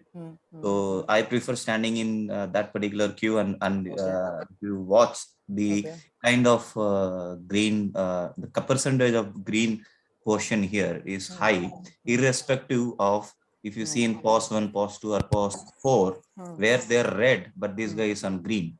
So that doesn't mean those portions in December and January or February are actually lean season, or are actually lean, but that this guy is able to score well over the other three. Correct. Absolutely correct. There is preference, and that guy is quite good in terms of customer service, or he is fast in billing, or whatever. Possibly there can be multiple reasons which needs deeper exploration. Absolutely correct. Agreed. But tell me something. Have you noticed something odd in POS R1, this counter? It has been doing so well. In fact, when the months December, Jan, February, which has been extremely low sales compared to other months for other terminals, this guy has been doing reasonably very well, as you rightly mentioned. But there is a significant pattern I'm seeing in R1. Can you see that pattern? Wednesdays, Chandana, correct. Vidushi mentioned, right, is low across the year. On a single day. That could be a reason, because if in retail, if you observe, most of the people are not given leaves on weekends. They are given on Monday, Tuesday as per roster. And if this guy has leave on Wednesday consistently, as per the leave is on Wednesday as a roster, so naturally the billing on that particular, when he's on leave, it will go low. And correct. And the black patch is block R1 image. Can remove, please? Okay. Yes, Debraj, I'll do it for you. But yeah, since we aren't able to see that okay, no problem. So let me. Okay. So what is happening here, quite rightly said Satish, right, if I'm not wrong, is that when you look at the terminal at the bottom left, there's a red bar indicating a consistent dip in the sales in every Wednesday. Almost, I have a question. Go ahead. Even for the POS R1, why are we saying the person is on having a leave? It is a retailer, right? It's a shop, or it is a point of sale. Correct. So specifically on Wednesday, it may be because there is some pattern. People are not visiting the store, or they lack the product, or maybe the quality or the products they're looking for that is not available specifically on Wednesday. Maybe some other reason, but it's not with respect to a particular person. It is with respect to the particular shop that people are not visiting on Wednesday. Maybe it remains closed, or maybe it's just partially open. We don't know the reason. Let's see. That's what I'm just coming over here. So when we talk to the clients, we try to understand the particular problem over here, which I'm trying to mention over here, is that if you see this particular bar drop over here, red one, it's kind of as if to compensate the terminal of R2. You see this one? Terminal R2 reasonably has done very bad compared to our terminals. But terminal R2 on Wednesdays typically, right, has increased sales every Wednesday. I've noticed this thing. Yeah. Correct, right? But not as significant as the dip, of course, right? We did not have an explanation. When we talk to the client, then you understand when we further elaborate and explained what is happening, and when they observe for the next few weeks, it turned out that the person manning at the bottom left counter, R1, right, takes a half day off every Wednesday and was not being replaced by the manager. The queue naturally shifted for the other terminal, increasing the sales. But this restaurant is an area where there are many other food outlets. Once the queue kind of reaches to a certain size, people drop off, resulting a net loss in sales every Wednesday, a loss that had gone unobserved for the last 7 months. Got it? So that means this is my insight, or this is my story which is coming out, right? I am not taken a decision from this yet, but this insight, very simple. I've just taken 3 or 4 options over here. Color, red or green, sales as a metric, weekdays and months on timeline perspective. That's all I have taken. I have not done any kind of, massive formulation or technological advances, nothing. A simple chart of calendar, days, weeks and months and the sales in picture, which has helped me to draw an insight over here, right? There is a sales which is dipping on a particular outlet, not by because of half day leave typically over here, going to the other one, which is other outlets over there. Hence, the queue drops off, which is increasing the sales on that day for that particular R2, but not significantly. So there is a loss happening to my particular outlet. That is, I'm talking about stories, to understand that how stories can help you to create the relevant insight over here. Okay. Any questions till now? I see a questions over here. Sorry, I'll just R2 and enemy offer the this multiple Chandana. Yes, Rajkumar, correct. How to significantly use common gut instinct in explanations? Good question. How to significantly important, but keep in mind these insights and your domain consultants, their understanding, or if you are the domain consultant from that perspective, goes kind of in hand, right? The best way is that do not have any assumptions in mind. Let the number, I'm sorry, but I'm just reading the question in the chat window. I can't help it right now. So give me some time. Let me read the questions here and then I'll put the stuff over here, right? So Naga, back to your question that do not have any assumptions into our mind. Let the numbers talk. Let the numbers become your driving point, or the stories become your driving point. That's exactly what's happening. Rather than we putting our gut that this should have happened, but why is this happening? Because the numbers are telling me to do so. And if the numbers are true, that is a source of truth typically, let it be so. Let that be the source of truth. And from that numbers, that stories typically, you talk to your domain consultant, you talk to your customers and tell this is exactly what's happening. You had an assumption of this particular thing, but that's not exactly what's happening. There's slightly different picture over here. You go and tell me, or I will observe more that why it is happening, the reasoning behind it essentially. And then I will prescribe what needs to happen. Common gut. Basically your assumptions essentially, or hunch typically, Lakshmi, right? That what could have happened, right? But again, numbers are driving you towards the insights, and the reasoning is something which we can also further know, but sometimes due to lack of data availability, we cannot do that. But numbers drive you to insights, actionability. In this case, my action was to check what's happening on Wednesdays in R1, for which there was a drop in R1, versus a high sale in R2 compared to other days and then dropping off again? What was the reasoning behind it? Lakshmi, you got my point? Anshuk, this is Satish. Would you mind if I can add some more points in this? Since I come from retail background, I have set up almost 30-40 retail outlets across various agencies. So I have handled the stores myself, handling the P&L.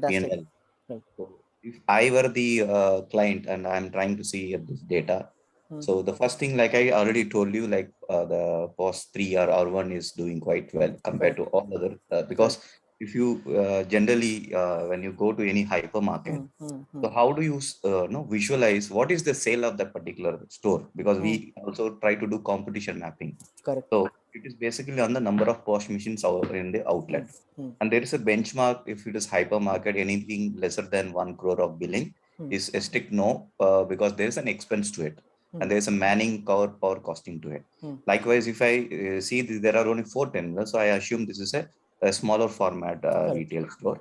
And when it comes to again billing, like you said, there are more of green than the R1. The guy manning is doing quite better. Number one, it could be various factors like customer service, or is quite good in billing, or the customers love him, fast or service, whatever. efficient service, multiple things. Correct. Yeah, it is multiple factors. And like you said, Wednesday might be his leave, hence it is on the lower side, which is spilling out to the other guy who is actually taking over. I think R1 is going to R2. Maybe his position next to him. Because R1 and R2 are And in just that area, there are many, and there are also many other outlets as well. So if I had to take a decision here, so what I would see is what this guy, so I would stand in the store and see for 1 or 2 days what R1 is actually doing better than the other 3, what the other 3 are not actually doing good.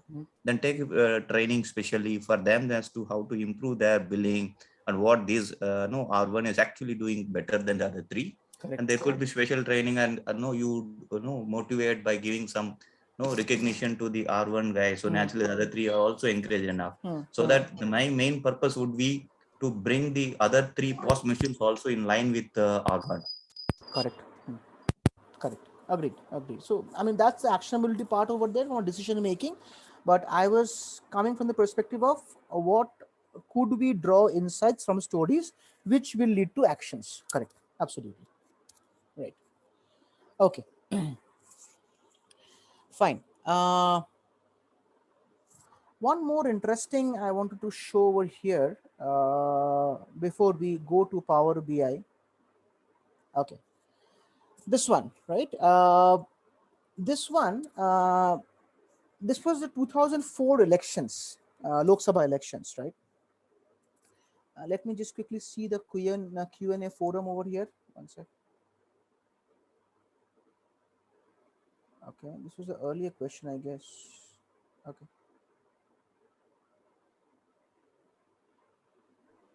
We have taken this question, Anshuk, not new questions. Okay, fine. Okay. So this one, this was the Lok Sabha elections, right, in 2004, where there were around 1,300 seats approximately, candidates, sorry, from 6 parties, national parties, and 800 candidates from 36 parties happening. And obviously, we can don't remember this elections. It was a long time back, but and in 2004, Congress or INC won 145 seats approximately, and BJP won 138. It was a close second. It was a close finish as well. The constituencies where each party won is basically shown over here. Okay. Now, you see over here the colors mentioned over here, right? If you see the colors mentioned over here, BJP and sorry. Okay. The colors mentioned BJP as maroon or red, BSP, CPM, INC, RJD, multiple. INC is a blue one. Now, when I see this, or when you see this visualization, right? We have seen calendar maps. We have seen, the correlation ones. We have seen simple line graphs, dotted scatter plots, simple ones, the Detroit and those things, right? Now we are seeing a different variation of visualization to tell a story. If you see this particular map, right, what does it tell you? Does it tell you that it's INC who has won? Or does it tell you that BJP has won? The red is more.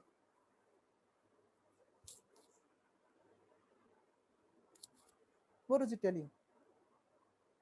Does it give the correct picture?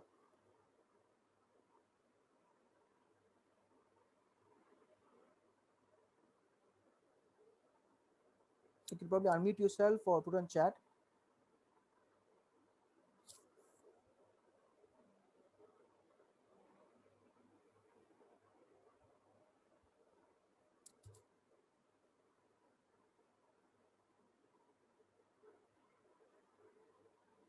Not 100%. Can't say it is scattered. Okay. BJP has won. Scattered. Yeah. BJP has won most of the constituencies, right? Exactly. In the winning location. So it just shows that the state who has won. But the problem with this chart, and I start with the problem, that is that obviously, let's say in Rajasthan, it's probably one of the biggest areas in terms of, somebody was saying, Rajkumar was saying, is one of the biggest areas typically, right, over here. Doesn't mean the constituency number of seats is much more over here. Over here, what's happening, and the problem with this chart, in this kind of business problem we're dealing with, is that we are trying to correlate or proportional to the particular area and not the number of constituencies. Over here, let's say in Rajasthan or this particular area, where the area is more, doesn't mean the number of constituents are particularly more, right? Which is an area that this area has been covered more by this particular set, hence this particular party has won essentially, which gives an assumption. This kind of chart is typically called as choropleth, right? I'll just type it over here as well. One sec. It's called strong presence across northwestern and weak in southern. That is correct, but I'm talking the overall picture, Satish, right? So over here, this kind of chart is called choropleth over here. Okay. And what's happening is giving a picture as if it's winning against the area, not the number of constituencies. So Rajasthan probably has an area much higher compared to, let's say, Kerala, for example, but the number of constituents may be to a reasonable comparable range. Doesn't mean that they have won so many constituents in Rajasthan essentially, right? Rather, in this particular way, if you see, slightly different stuff. Over here, it's called a cartogram, or rather called a Darling cartogram, right? It's not often easy to see which party won the overall election map, right? In the previous one, BJP, which won in constituency with a large physical area, as I said, Rajasthan or MP, appeared to as if they have swept the elections. When we change that graph into a Darling cartogram or resize the constituencies proportional to the number of voters, it's easier to see as if Congress won about as many seats as BJP, right? So it's also important how you present your data so that it does not give an incorrect picture as well. I'm talking about, in this case, map. It can be multiple other mediums in the visualization itself, right? So uh, designing your visualization, designing your charts, right, where your numbers should speak the truth. Do not, advice is, do not defy those numbers and show the numbers the way it is in the right applicable visual way where the stories are coming out correctly. That's one of the fundamental principles when you create stories, when you create that platform of visualization and tell stories. Make sure or try to ensure that it should be depicted in such a particular way. They are coming it the way the numbers should come out and not the incorrect way. That's important. Okay. Okay. I'll just check the chat window once. No election held. Okay, this one.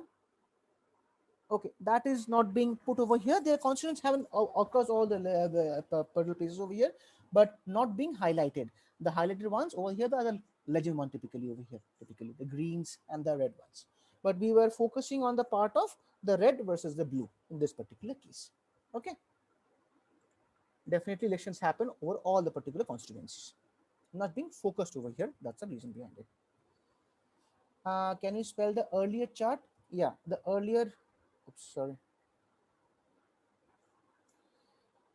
Earlier chart was, the first one was called choropleth. I'll just write it down over here. And sorry. And yeah, and this one is called a Darling cartogram.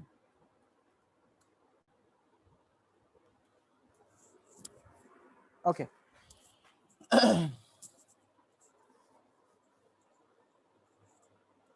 Okay. Fine. Let's start. Shama, we can start poll 2 and poll 3 consecutively. Sure.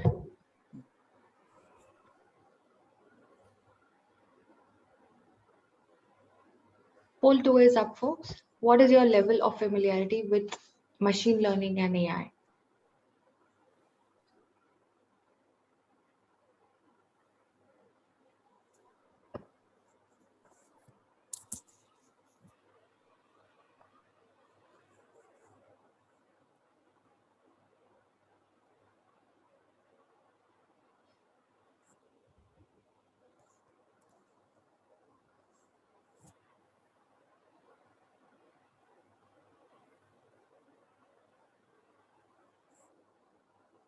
Okay, so have some familiarity, 23% have used it. Okay, okay, okay. So more than 50% is saying have some familiarity but not used it. Okay, got it. I'll share the next poll now. Yeah, sure. Shama.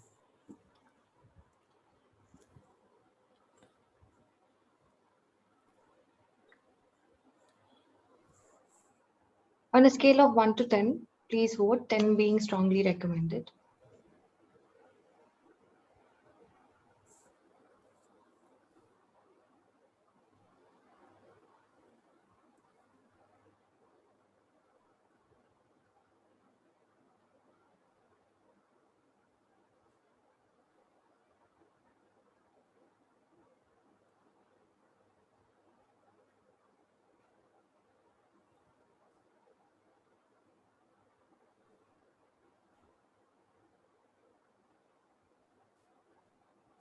Okay, so around 40% of the folks feel 8 recommend, 29% says around 10 recommendation. Okay, fine. Okay. Okay. Shama, is it fine to take a quick break for 2-3 minutes? Just want to drink some water. Let's do that. Yeah. Now it is We'll be back in 2 minutes. 11:41. Yeah. 11:45, 46. That time we can come back. Is that fine? Yep. Okay. Thank you, So guys. audience, please join us back at 11:45 after a quick break, and we'll see you then. Thank you.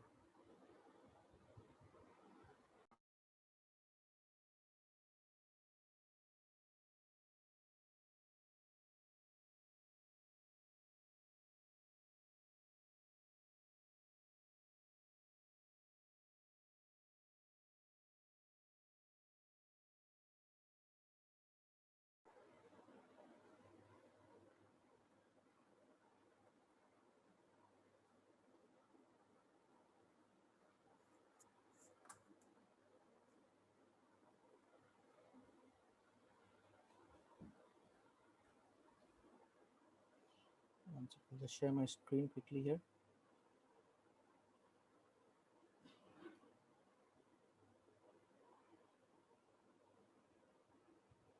Yes, somebody had mentioned cost benefit analysis of the each POS. Correct. If we have the particular cost associated to the particular stuff as well, it will be helpful as well for every day over a period of time at the week level as well.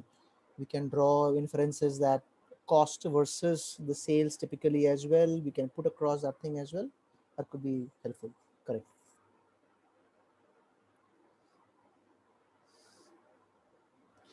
Okay. What I wanted to quickly show before we go to over here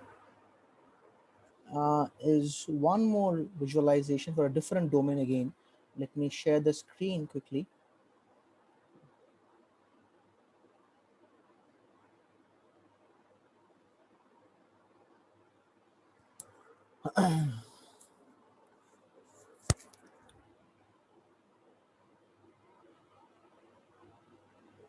Yeah, this is one more way of telling stories, right? It's again for a persona of an operation level, not at a abstract or a 50K feet level or 80K feet level, but more at a 10K or maybe 5K feet level, right?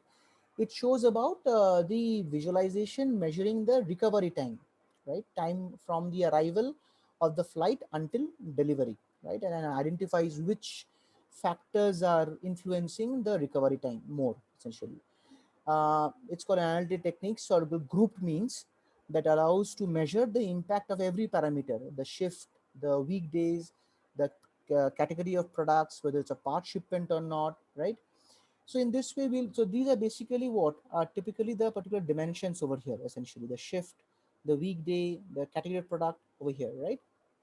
And in that dimension, these are the particular values over here, evening times, morning times. So it helps to understand, right, to that this typically is called, this chart is called a Sankey, Sankey. I'll also write it down over here in the chat window as well for everyone's reference. It's called Sankey, right?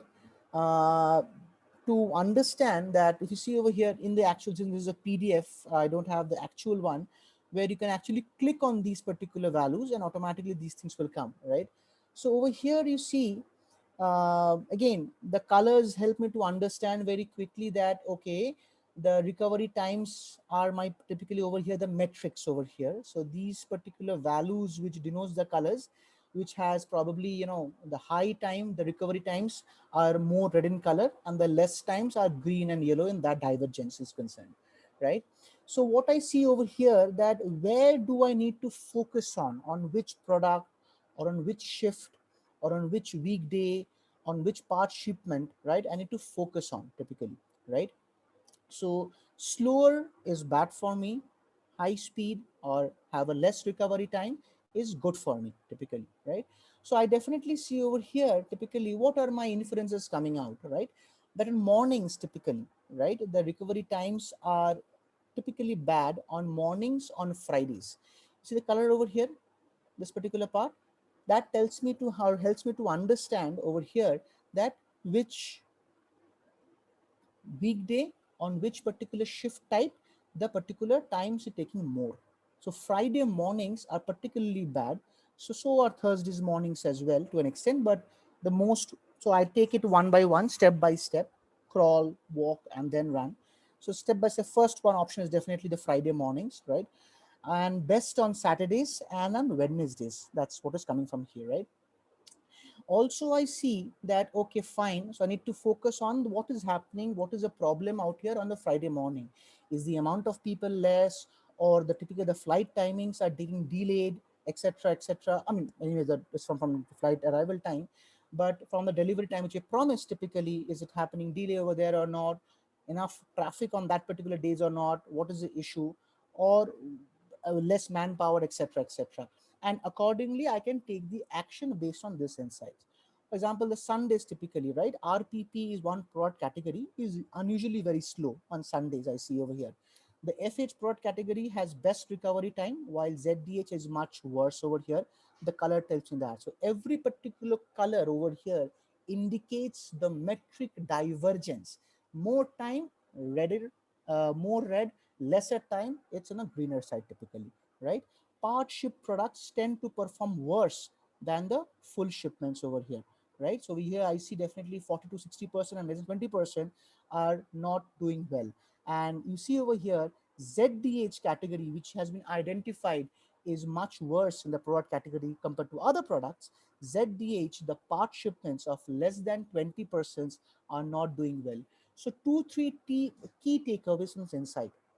One, overall morning particular shipments on Fridays typically are bad, and so are Thursdays mornings as well. Now let's just focus on the first key crux information is of Friday mornings. One is that.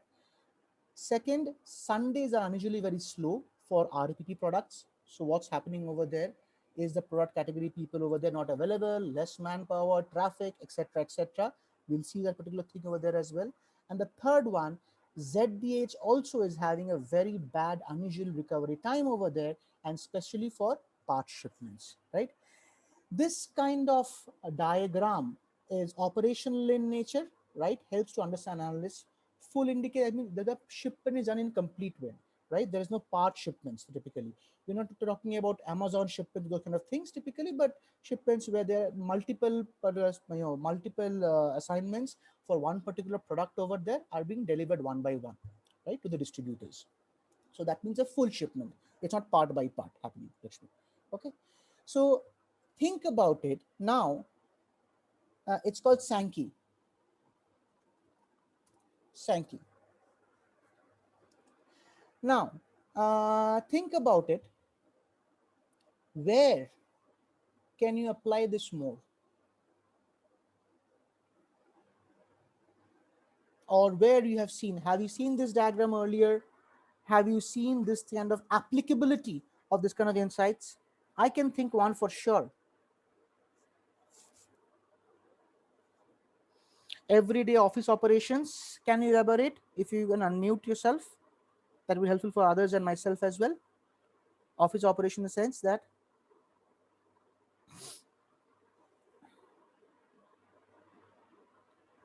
I'm not getting your name, student alumni 8. So everyday office operations. Yeah, Pushpa. So when you say everyday office operations, if you can elaborate on that thing, maybe you can unmute yourself and talk about it for others, for sharing the knowledge and everything. Pushpa, you'll have to raise your hand for me to unmute you.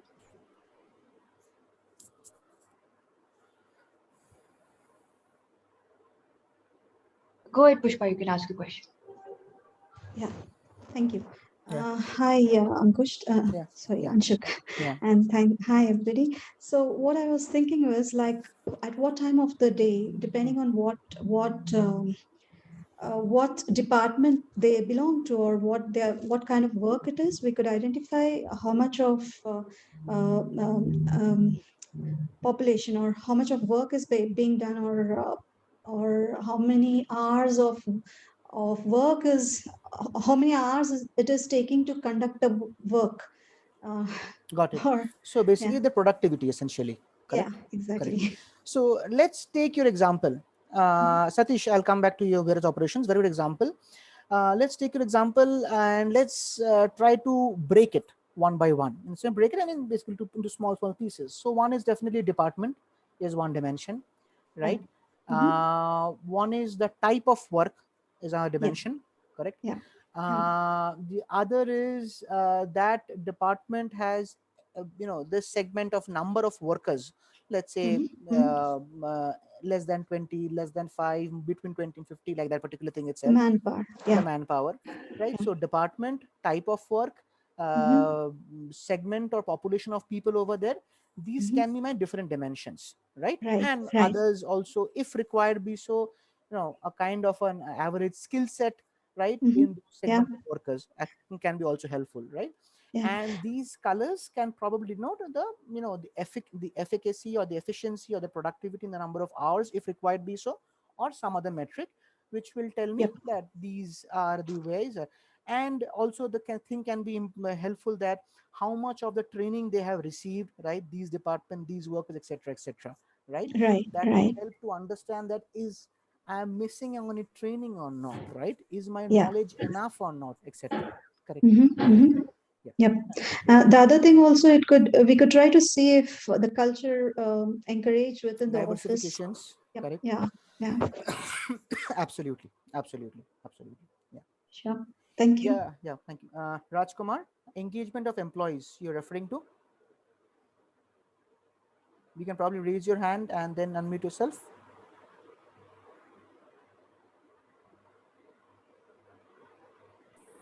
Hi, Anshuk, am I audible? Yeah, audible. Absolutely. Yeah, go ahead. Yeah. So for the engagement of and also the enablement of the employees in the team, or it could be in multiple departments also. So and working on different shifts, right, and different team, and so it will be helpful in performance appraisal in a way, and also setting the goals also. Absolutely. So it's a straightaway win-win If I think in that way, straight away win-win for the managers and the HR team for this kind of insights. Correct? Yes.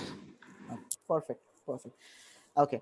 Yeah, Satish, you mentioned about the warehouse operations. This is typically the similar kind of dimensions over here, right? The goods coming in, going out, they're dispatched to store, they're taking amount of time, etc., etc., can also be a use over here as well. Absolutely. Customer care operations, marketing, customer care operations, in terms of the number of tickets being closed, number of tickets being worked upon, when they are doing it, which team, and what kind of complexity. Is it severity level 1, 2, 3, 4, 5, maybe in that way also you're thinking? Somebody mentioned, I didn't get your name. Yeah. Okay. Anurag, thank you, Anurag, thanks. Okay. The other thing I was thinking as well is something like, you have like when you go to different websites today, right? Websites in the sense that when we click on something, right? Now let's take a website like a e-commerce website, for example, or e-tail website, for example, right? Now we see a lot of drop-offs, correct, that you are engaging or you want to buy some products, for example, right? Now their behavior, in the sense that their behavior, that when they have gone to buy that particular product, how they have gone, what is their navigation path essentially, right? That they're going from the home page and they did some search, then the product clicks, right? And the particular eventually if they're adding to cart or not, or buying it straight away, and then to payment, and then coming a response back, right? That probably can also help. So there are two things. One is the navigational behavior of your online customers, possibly, which would help you to understand where they have gone, etc., etc. And the metric can be the drop off rates essentially, right? That means, have they gone to the payment stuff? Have they gone to the payment section? Are they using some kind of payment methodology eventually, which is getting them an error response, and you're dropping them back off? So the dimensions over here can be the product section or the particular page sections, right? Which can be home section, product section, multiple search section, etc., right? Their movement from that particular stuff over here, the time being spent over there, right? And eventually the drop off rate and the time can be the metric over here mentioned. That can help you to understand your customers' navigational behavior, how much time they have spent on each section typically, and also which particular section eventually are having the maximum or majority of the drop off rates. That will help you to understand, am I not having the right products in the product section? Is the customer searching a certain product and not able to get that product? Is that the case? Then I have to improve my searching mechanism. Is I'm not having the right amount of inventory? Is the customer search correct, but I am not having the right inventory to get the result of the product itself, right? Or are they buying into the product itself and they're not able to make the payment? Is am I providing the all kind of right payment methods or not? Is the credit card, debit cards, net banking, UPI methods, hundreds of things, which sections is having a high drop off rate? And also, is every section rightly designed, in the sense that when they're moving their mouse around and navigating the items, right, are they able to view the kind of view they require? Are they dropping off from that particular result stage itself or not? So there can be hundreds of ways where you can see actionable from there. Is it the page design issue? Is it the searching method issue? Is it the payment issue? Is it the inventory issue? Is it the searching result versus the inventory perspective? So in that way, understanding the customer journey when they're moving across the page can be a helpful understanding. Again, it's operational based in this kind of charts itself and not. Make sense, everyone?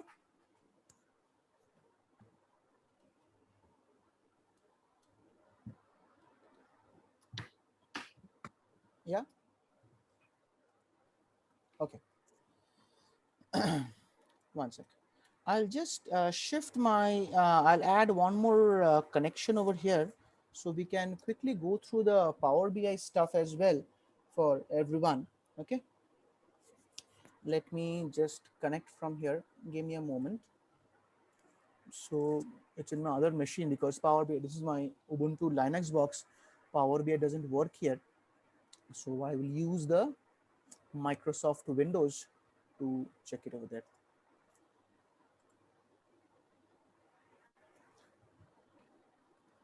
So just before I kind of start on the connect to the other box itself, right? How many have you of you have worked in Power BI or heard about Power BI? Yes or no would be helpful on the chat window. I'm going to poll for that thing, but yeah. Yes, yes. Okay. Heard about Power BI. Okay. Let me switch this one for now.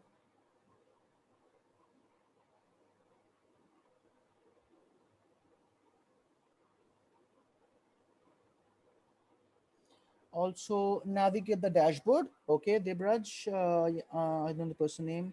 Heard about Power BI.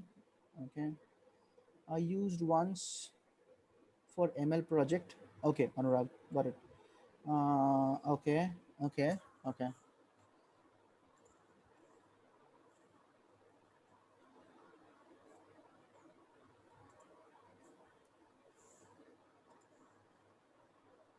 Mostly work on Tableau. That's fine, Suman. I think Suman, right?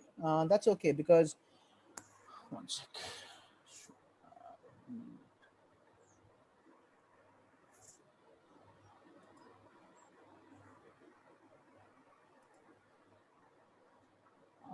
Shama, I am not able to. I'm using a different. Sorry, Anju, I didn't catch that. I'm using a different laptop right now. Okay. Because of the Power BI, but I'm not able to see any option to connect or.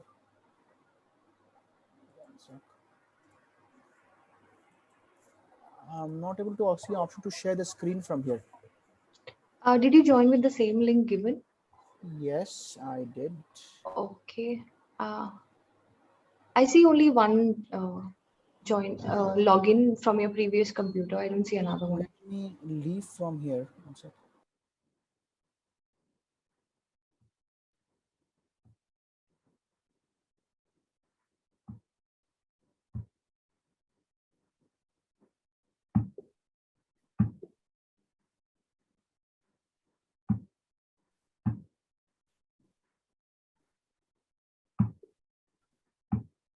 Hold on for a few seconds, folks. Our speaker will be right back.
Anshuk, you have joined the attendees list, I believe.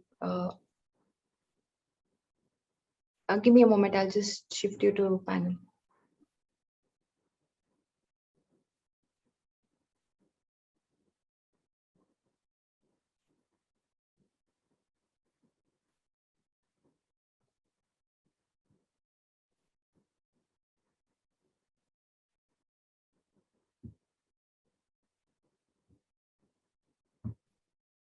Anshuk, can you hear me now? Are you around? I can hear you now. Okay, perfect. Okay. Okay. So I see a mix of responses in terms of folks using Tableau and folks using, this thing, visualization, but quite a few have said that they have not used, just heard about it. No worries. So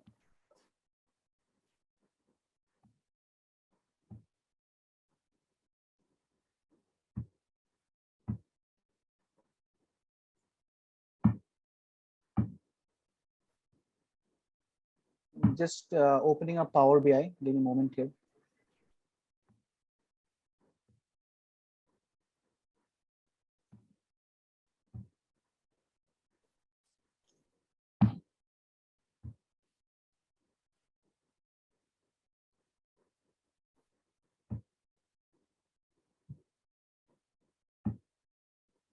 Okay, here you go. Okay, so Power BI is a Microsoft product, data visualization product. Okay, where I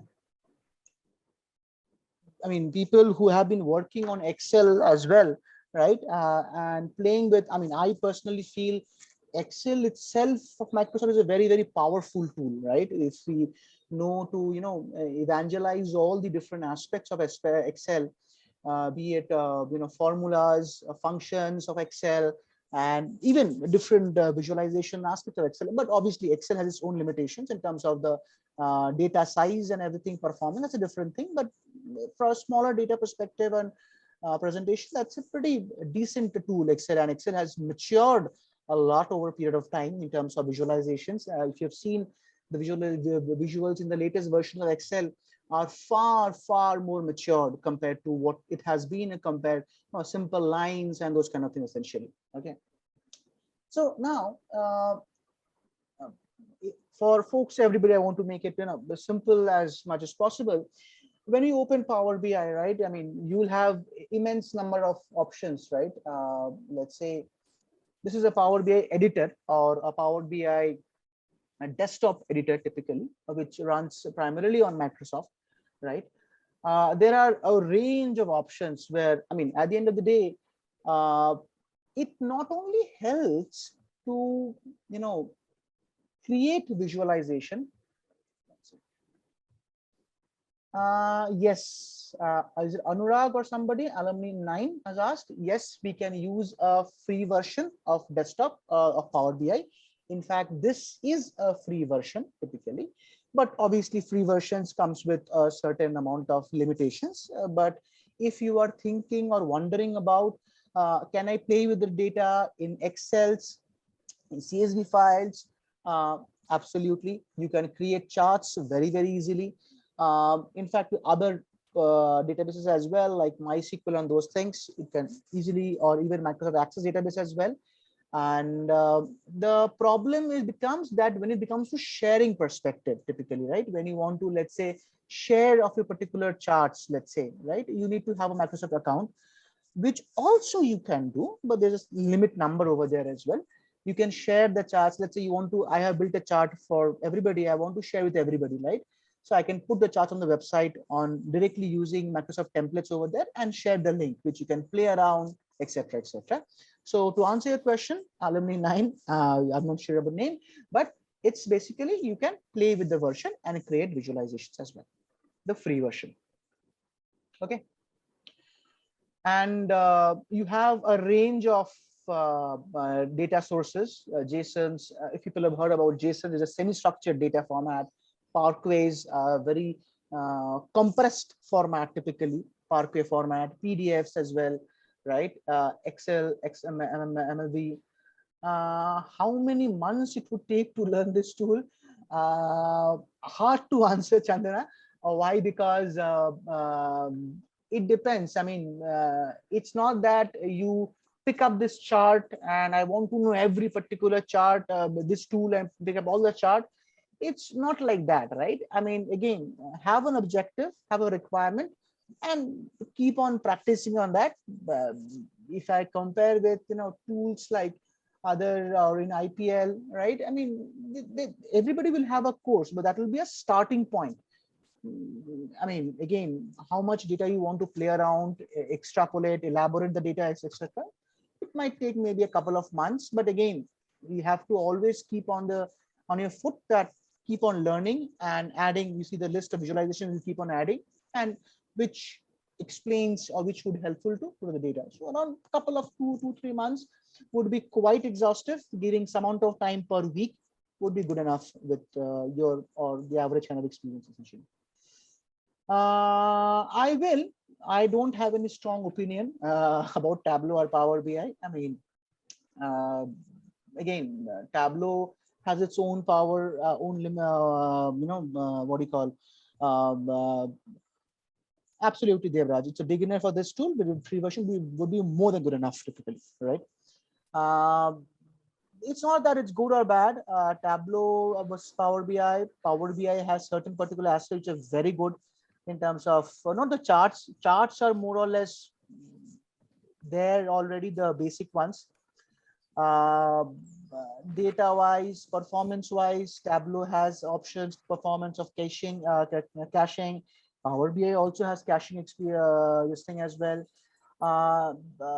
But the community I see here in Power BI, which I've been using Tableau as well, the community in terms of getting up new charts, right, is pretty strong. So the acceleration of having new charts developed by the community as well is pretty decent.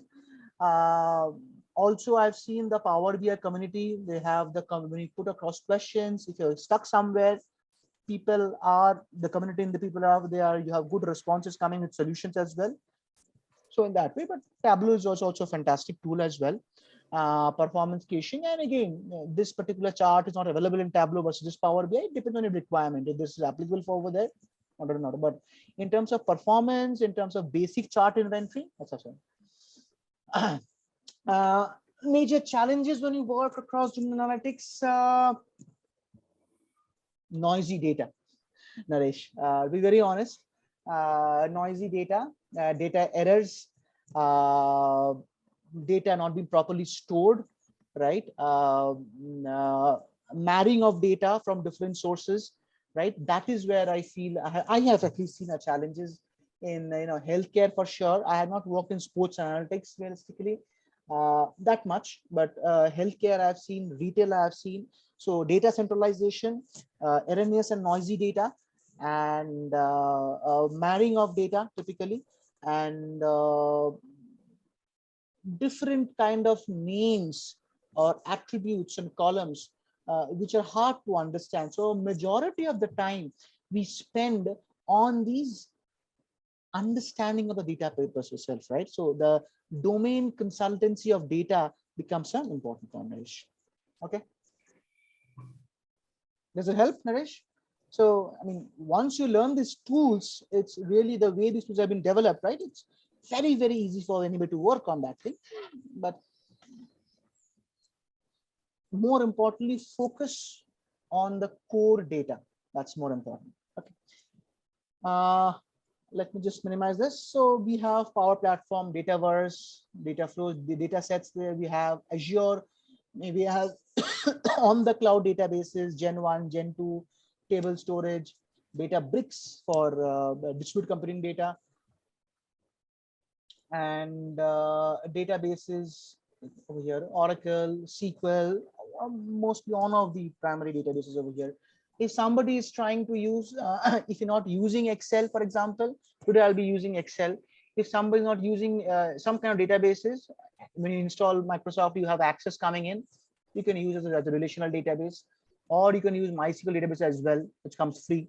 Typically, what do you call that? MySQL have a version called free. It's called MariaDB, if I'm not wrong, right? That will connect to over there. In that way, you will not only play with data on the Excel's perspective, but also on the database or RDBMS level as well, which will be kind of more close to reality when the industry or the work you'll be doing in that level, right? So this data has been, I've seen this. This is a data for product sales, right? And when we import the data, typically we will say import Excel workbook. You can get the data over here as well. Typically, right? You can do that. So let's see what data we have over here right now. You will see stores. Let's see when you see data over here. Let's say not this. let's say modeling. So relationships over here where you can create the relationships. Let's see.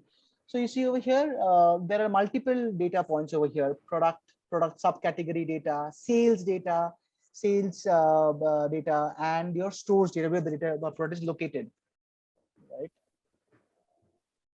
Can we get the data from other clipboard data? Yes, absolutely, absolutely, absolutely.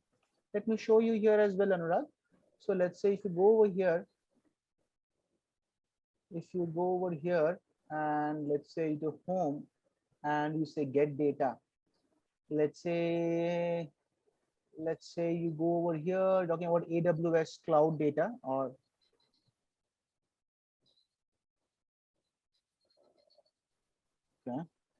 okay. So online services. This is Salesforce objects.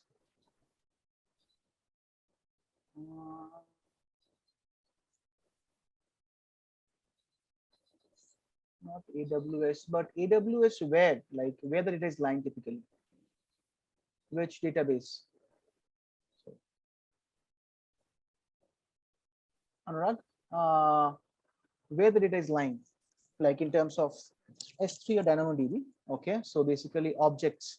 Okay, sorry, the buckets essentially talking about. Let's see.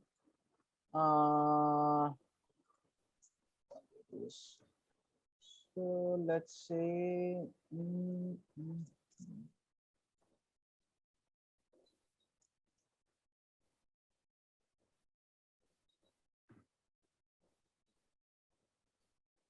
Okay. We have Amazon Redshift over here. We have Google BigQuery. We have Azure. Okay, Azure we don't want.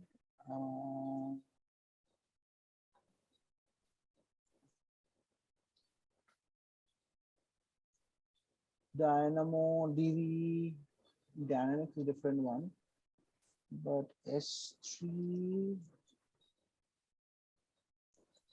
it's not probably in the free version for sure, but definitely connect, because S3 is a major storage for data for AWS for buckets for sure, but it's not there in the version of my free version typically.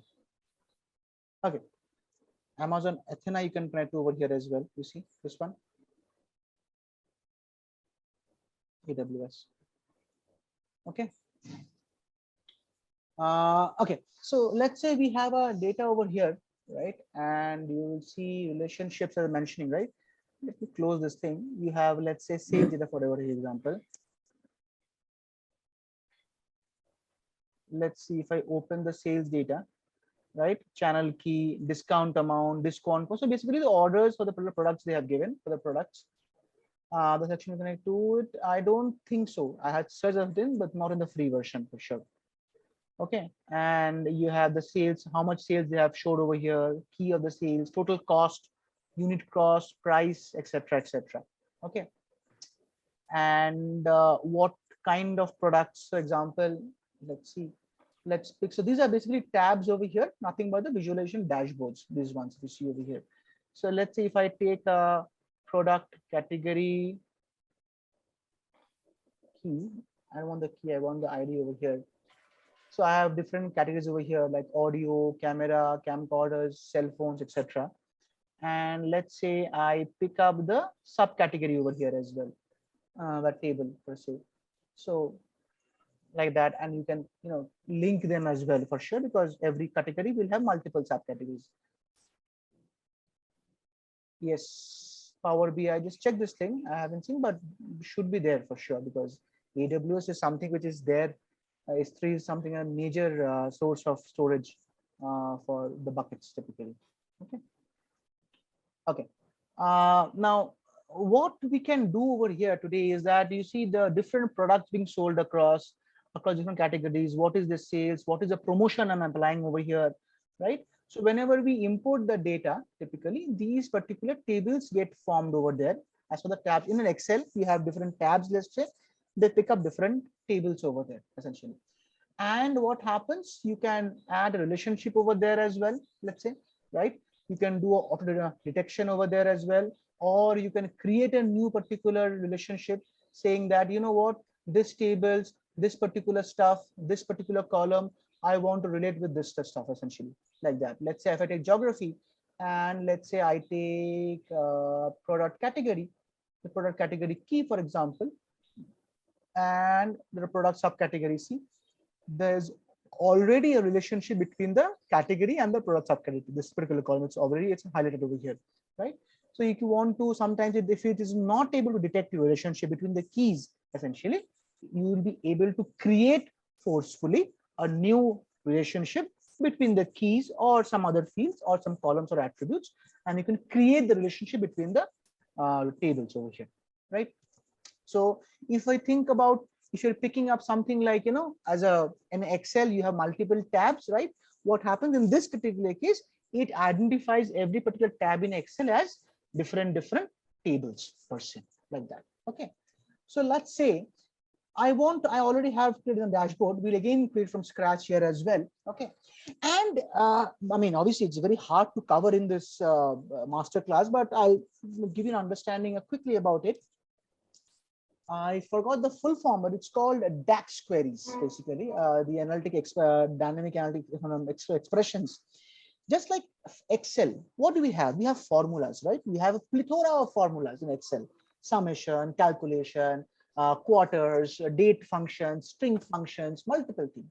On similar lines, here also in Power BI, we call it as DAX queries or DAX expressions, basically, right? Where you can create a lot of formulas, and we'll create a few today as well, right? Let's see. Let's say we are doing some sales analysis, right? I want to, I want to create a sales dashboard or a sales story coming out that what is my overall sales of all my products, let's say, okay? And maybe I want to find out, do some comparison, that sales being the key metric in this visual medium. I want to create sales for different products. I want to see the sales. I want to see sales across different regions as well, right? Can I see some profitability over there as well, let's say, okay? So today we have, in this case, right, in the sales table, right, we have this one. I basically create over here essentially profit stuff, essentially, right? I have a total cost, okay? So what I will do is I'll create a small formula, okay? So let me remove this thing right now, okay? Let me remove this guy from here as well, okay? What I will do is I will try to create some basic formulas. Yes, I want to delete this thing. Thank you so much. Okay. So, in fact, I just want to show you something one more quickly as well that will help you to understand. Modeling, this one, transform data, right? Where you will be able to see some of the rows from the actual data itself, the table itself, typically, right? That's okay. Microsoft DB over there, that's a machine data. But over here, you can actually, if you are with the same Excel, is there any particular stuff or your database, you will be seeing the actual tables over there of the actual data itself. Okay. So let's say I want to create a formula, let's say a new measure, for example. Okay, it's called profit, for example. Okay, so let's name it as a profit over here. And how will I create a profit? Typically, I will say that the sales minus the particular cost, essentially. So I will say sum. Sum is a formula, just like Excel, right? And I will say, I will type sales over here. I will say sum of the sales amount, typically, right? Minus the cost over here. Total cost. Okay. So there are no errors over here. Fine. Good enough. Okay. So I have the profit over here calculated, right? So now let's see. I want to see, let me remove these two particular tables over here. Let me build from scratch. Okay, I want to see as a kind of a, how do I want to see a sales dashboard? Maybe an overall sales and overall profit. Fine. So let me over here, these are different kind of charts available typically, right? You have a stacked bar, just like stacked column, Excel you have seen, right? You have a card showing over here. We have a gauge which tells you how much more, how much less in that particular. You have a KPI indicator. We have a 3 month. There's a lot of charts typically, right? Obviously, in this session, it's not possible to go through all of them. That's a separate session altogether. But let's see if I want to see in a card over here, let's say, and I will say, show me the data fields over here as a profit. So what I will do is, okay, fine. I'm able to see overall profit with no filters, nothing, right? And this is my calculated particular stuff over there. And I will say that, okay, good enough. I want to change this thing a bit. I want to go to the fonts over here and say, okay, title on off, okay, and you show me overall profit, right? That is fine. It's more profit over here, and you make it horizontal and then this over here, right? And maybe you make it also a bit of bold over here as well for better clarity. And maybe I want to change it to this thing, not this one, maybe. Okay, let's see. Setting is normal, fine, and text is something like this. Now it looks good. Overall profit I'm able to see right now. Okay, fine. This is overall profit. What or if I want to see an overall sales over here as well? Okay, fine. You're showing a sales dashboard. So obviously I need to know the sales over here as well. Let's do the same quickly over here. I can do a simple Control Z, Control V as well, by the way, right? I'll take this thing, Control Z, Control V, right? And I will probably change this value over here, this guy, and I will see, let's say, the quarter sales over here as well, total sales amount. Okay, so I'll also change the particular value in this case as well. I will say overall sales, right? Okay, fine. So I'm able to see an overall sales. I'm able to see an overall profit from my calculated value over here as well. Okay. Okay, fine. Now, I want to see how is the sales doing across regions, correct? So if I want to see that, again, chart selection is something which is very important, which I will share this thing over here as well, that this is something like which chart makes, there's not some kind of a thumb rule as such, very good starter. This I will share with Shama and she can share it across. It's available openly as well on extremepresentation.com. That it tells you that when you want to do what, you're trying to compare something, or you want to distribute something, or you want to set some relationship over what, over many items or small items or many categories. This will help you to understand as a starting point that which chart is right for me based on my requirement, based on the data points I have, based on the timing I have, among data points I have, etc., etc. This would help you to pick up the right kind of chart, because at the end of the day, your stakeholder, your consumer, your client, or your manager will be looking at these charts and making a decision possibly, right? So the right chart is important for the right kind of metrics, right kind of data, right kind of dimensions over there as well, right? So let's say, okay, I want to see the chart over here across regions. I want to see the sales over here, right? Now, can somebody help me if I want to see the particular sales across regions? What would be a very easy to understand if I want to see the sales across regions? Bar chart. Fine, right? Sales across region. So it will basically show sales across that kind of thing. Fine. Let's say this is a stacked column. I will not want a stacked column, maybe a bar chart. Fine. So let's say I want to see this thing and I want to see the value of sales amount, right? And I want to see across the regions. So I'll go to geography over there, right?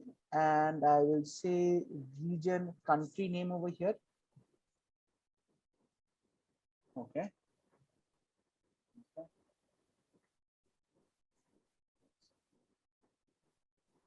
And by the way, you can always sort the axis as well by season in this case, in case you want to do it by region, the country name, you can do that as well. Let's do it by sales amount right now. Okay, so it's in that particular order itself. Also, one important aspect of designing of your any kind of chart, it's a general thumb rule, right? You do not want to show the grid lines. This showing over here grid lines is not required at all. It doesn't give the right picture. Typically, it creates a barrier in the visionary part over there as well. So let's say this one. Okay, now, is this really giving the picture I want to see? Maybe not. Okay, what I'll be worried about? I'll be worried about the fact of which region is not giving the good amount of sales. So that means bottom sales, correct? Agreed, everyone? Possibly?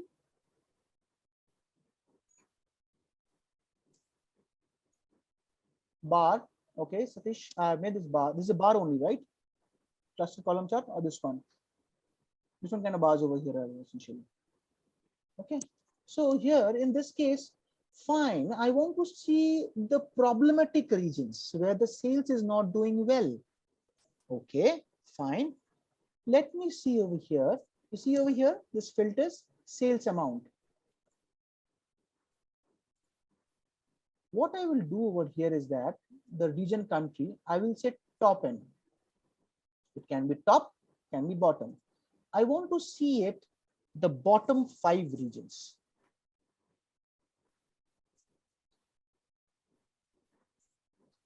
And which one? By what? I want to see it by the sales amount. And I apply this filter. It shows in this particular way itself, right? Does it look good? I don't think so. It's giving me same sales. Is it possible? I'm not sure. Let me see over here. One second. This one I did. Top sales by country, region country, top sales amount. Okay. So let's see if I pick up this chart and I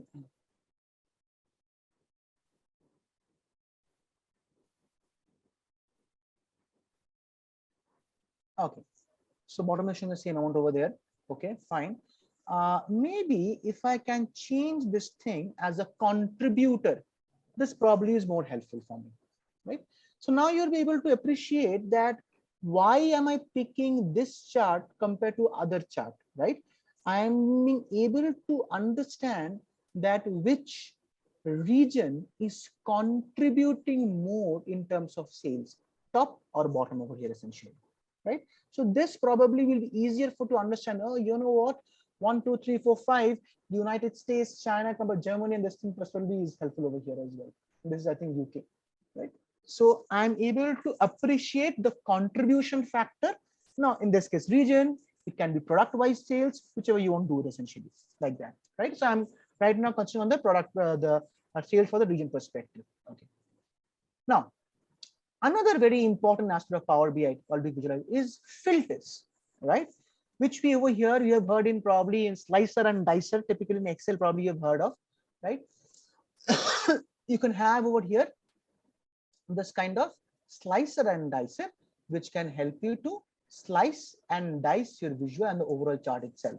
Let's say I say slicer and dicer.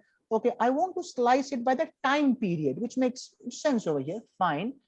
You want to do over here. So let's say you have a channel over here, not channel name. Where is that? Product calendar. So calendar, I want to say, yeah, sorry, go ahead.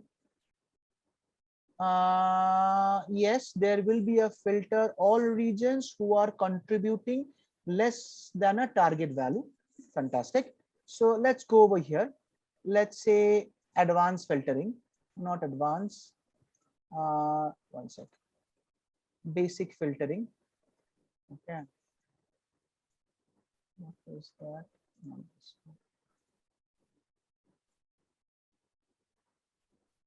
When the value is, it has a less than option. This is basic filtering. I don't want this thing.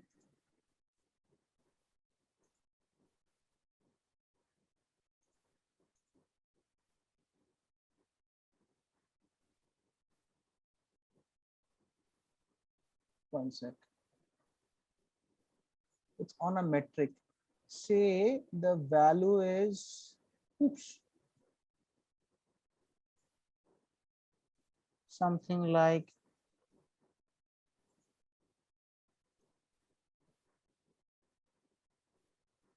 this, you're saying, correct?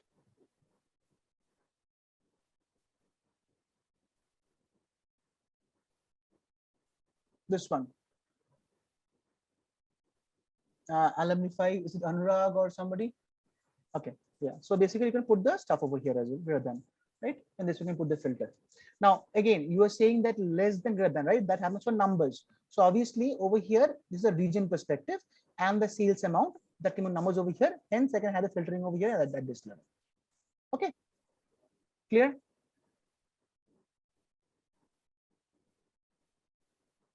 Or it's something different you're asking?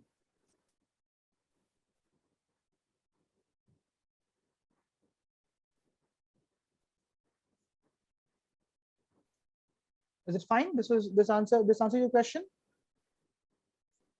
Okay, thank you. Thank you. Okay. No, okay, somebody doesn't mean we're not kind of satisfied. That's what I'm asking. Okay, so you're talking about slices and dices, for example. Okay, let me filter it. I want to sales.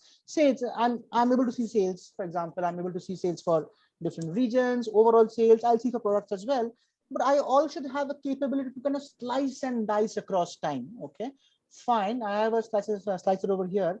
Let me show. I want to put it by at this level itself, at the year level. And I also want to, I just did a Control Z and Control V.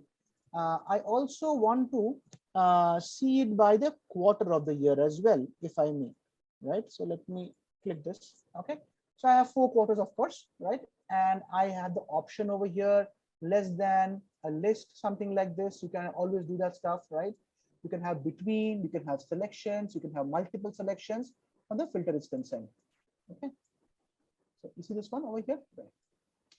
Now this is showing by default for all the particular stuff. Let me just remove this particular part since I've already shown you. Let me remove this thing for time being. It doesn't change the this thing anyways, the value per se. Okay, now 2009 blank, because this data I know it is there for 2011, 2012. So I want to do multiple selections. Okay, if you want to do multiple selections over here, list.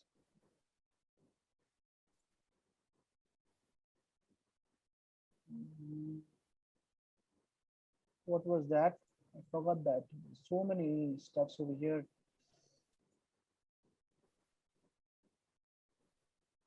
One sec.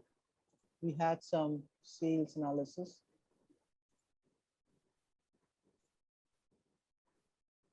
Okay. So, okay, got it. So this one I will show only for 2011, 12, and 13 data. This is single selection typically, right? I can, you know what? I will not make it. I will make it beyond this thing. So I want to make it 2000.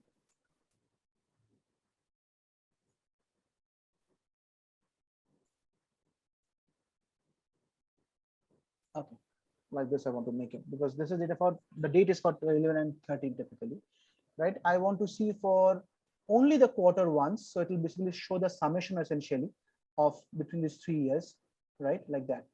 Okay, good. I have a business question over here. Fine, I'm seeing the sales amount. Can you show me or compare to print management? Yeah, I'm doing that today over here typically, right? So can I ask me one example of PowerBI wherein a story is with the data present? So this is what I'm talking about, Sandhya. This is what I'm talking about, the sales analysis over here. So I'm coming to that particular stuff. I want to create, or do a comparison and show to a management over here that how am I doing on my sales over here, typically from the quarter to quarter essentially. So if you see over here in this dashboard, right, this one over here, I was looking at the DAX, if you remember, right? DAX queries. You see this one, calculate the sum of sales amount. They have some time intelligent functions typically, right? So I'll be able to see that, okay, this is how it works. That means I can compare this quarter, it can be this quarter, this month, with the previous month or the previous quarter for the other year, typically, or the last year, right? So I'll be able to see a dip or an increase typically happening over this period of time. So if I think about this, let's say I select this 11, 12. So basically I'm seeing over here in 2012, right? I'll be able to see that primarily United States, China, France, and Germany are the leading over here. Fine. The year is this I mentioned. Okay. But I see over here, there has been a drop in the particular quarter of the sales. That means in the first quarter of 2012, the sales has been very low compared to the previous quarter, so that's 2011 over here, right? So there has been dip of the sales essentially. If I want to go deeper over here, okay, I see it's dip over here. Now, which are the particular products which has not done well? So if I click on this, let's say sales, for example, right? And I'll be able to see, let's say, okay, for this particular quarter here in 2012, which are the products which are not doing well essentially. So let's see this one. I go over here.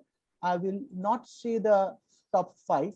I will probably say the bottom 5 over here. Okay. Essential sales amount. Okay. And I will click on this. So I right now know over here that if I take this one between, yeah, so okay, increase this thing a bit.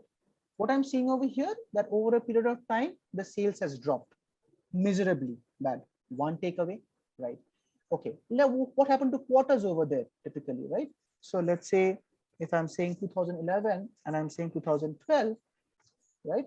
I see over here a particular sales drop in over here as well, and 11 and 12 typically, right? I also saw earlier that my quarter-wise sales also has been dropping very miserably, right? Fine. I see the fact that the countries who are generating my top revenue over here are still the same, but their revenue has been dipping continuously over a period of time. Now I see, okay, top end, bottom 5 over here. So these are my particular products over here. Cameras, see it has dipped over here, see? Sales amount over here total, and this particular contributor over here is very less over here, this particular piece, this one. So these are my bottom 5 products essentially, right, which are coming from these regions, China, Germany, and France, and major the US over here essentially, right? So I can see what, for top management perspective, sales analysis, 2011, 2013, sales has miserably dropped. One, every quarter sales has been dropping continuously. 5 important products whose sales has gone down miserably, and which are the regions who are contributing to the result itself, right? So in that way, I can here build a story and go, is it a product issue? Is it a region issue? Is it happening across every region? I see it's happening across every region. So it's definitely a product issue, possibly, or majorly region issue. So in that way, I can tell a story over here quickly, seeing this insights, very, very basic insights on Power BI, but using some of the intelligent functions like previous quarter sales or previous month sales or half yearly sales in that particular way, I'll be able to make an insight and understand who are my culprits, regions, products, timeline, market fluctuation, etc. If I have this data over here, and come to a decision over here, who should I catch hold of? Is it my promotion issue? I have promotion data over here. Is it my marketing issue or channel issue, etc.? Make sense?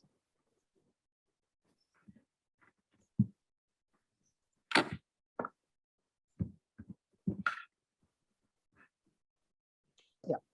So I think that is the top of the hour today. Right now, I have plans for this one. I'll probably ask or request Shama to have the last poll started after understanding, all these things, the different concepts of visualization. I know it's a master class. You cannot. Yes, they are predefined ones. These ones. They're predefined. They have should I run the poll? Sorry. I'm sorry. Should I run the poll? Not right now, Shama. Let me just complete, and then I'll let you know for sure. Yeah, Sandhya, these are all predefined ones like Excel, but the inventory of formulas are much, much higher compared to Excel, right? And there are pretty intelligent and time intelligent functions over there available. There is, I can share with the chart here, I can share, I have one thing called DAX query. It is a huge PDF which has plethora of formulas typically in the DAX that I can share with Shama, and who can share with you if required be so. And these are predefined ones. So let me understand here, in terms of, we have in this last 2.5 hours, 40 minutes approximately. I'll do that, Vishal. I'll do that. Shama will do that. I'll share with her.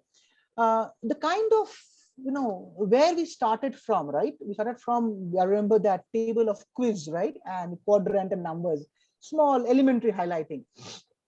Then we slowly and gradually move to complex charts, complex visualizations, right? Complete visualizations, and also the fact of telling stories, talked about different domains and all these things essentially. So are you able to kind of appreciate right now in terms of how you can tell stories? I know it's an elementary level that we're given across, but how you can tell stories, how you can make an impact using insights and storytelling. Are you able to get into that kind of thought process? Everyone? Yes, Vidushi, these update dynamically, correct. Based on data is updating, these are formulas get automatically updated. Yeah, to my question, are you able to appreciate right now compared to 10 o'clock before and right now almost one in the thing, in terms of how to appreciate storytelling? Yeah. Okay.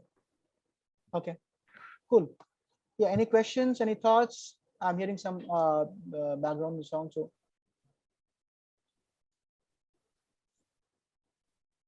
Any thoughts? Any questions?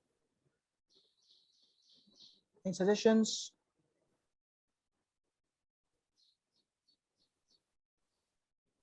Mostly the average. Mostly. It has a plethora of data sources. Mostly it can be done.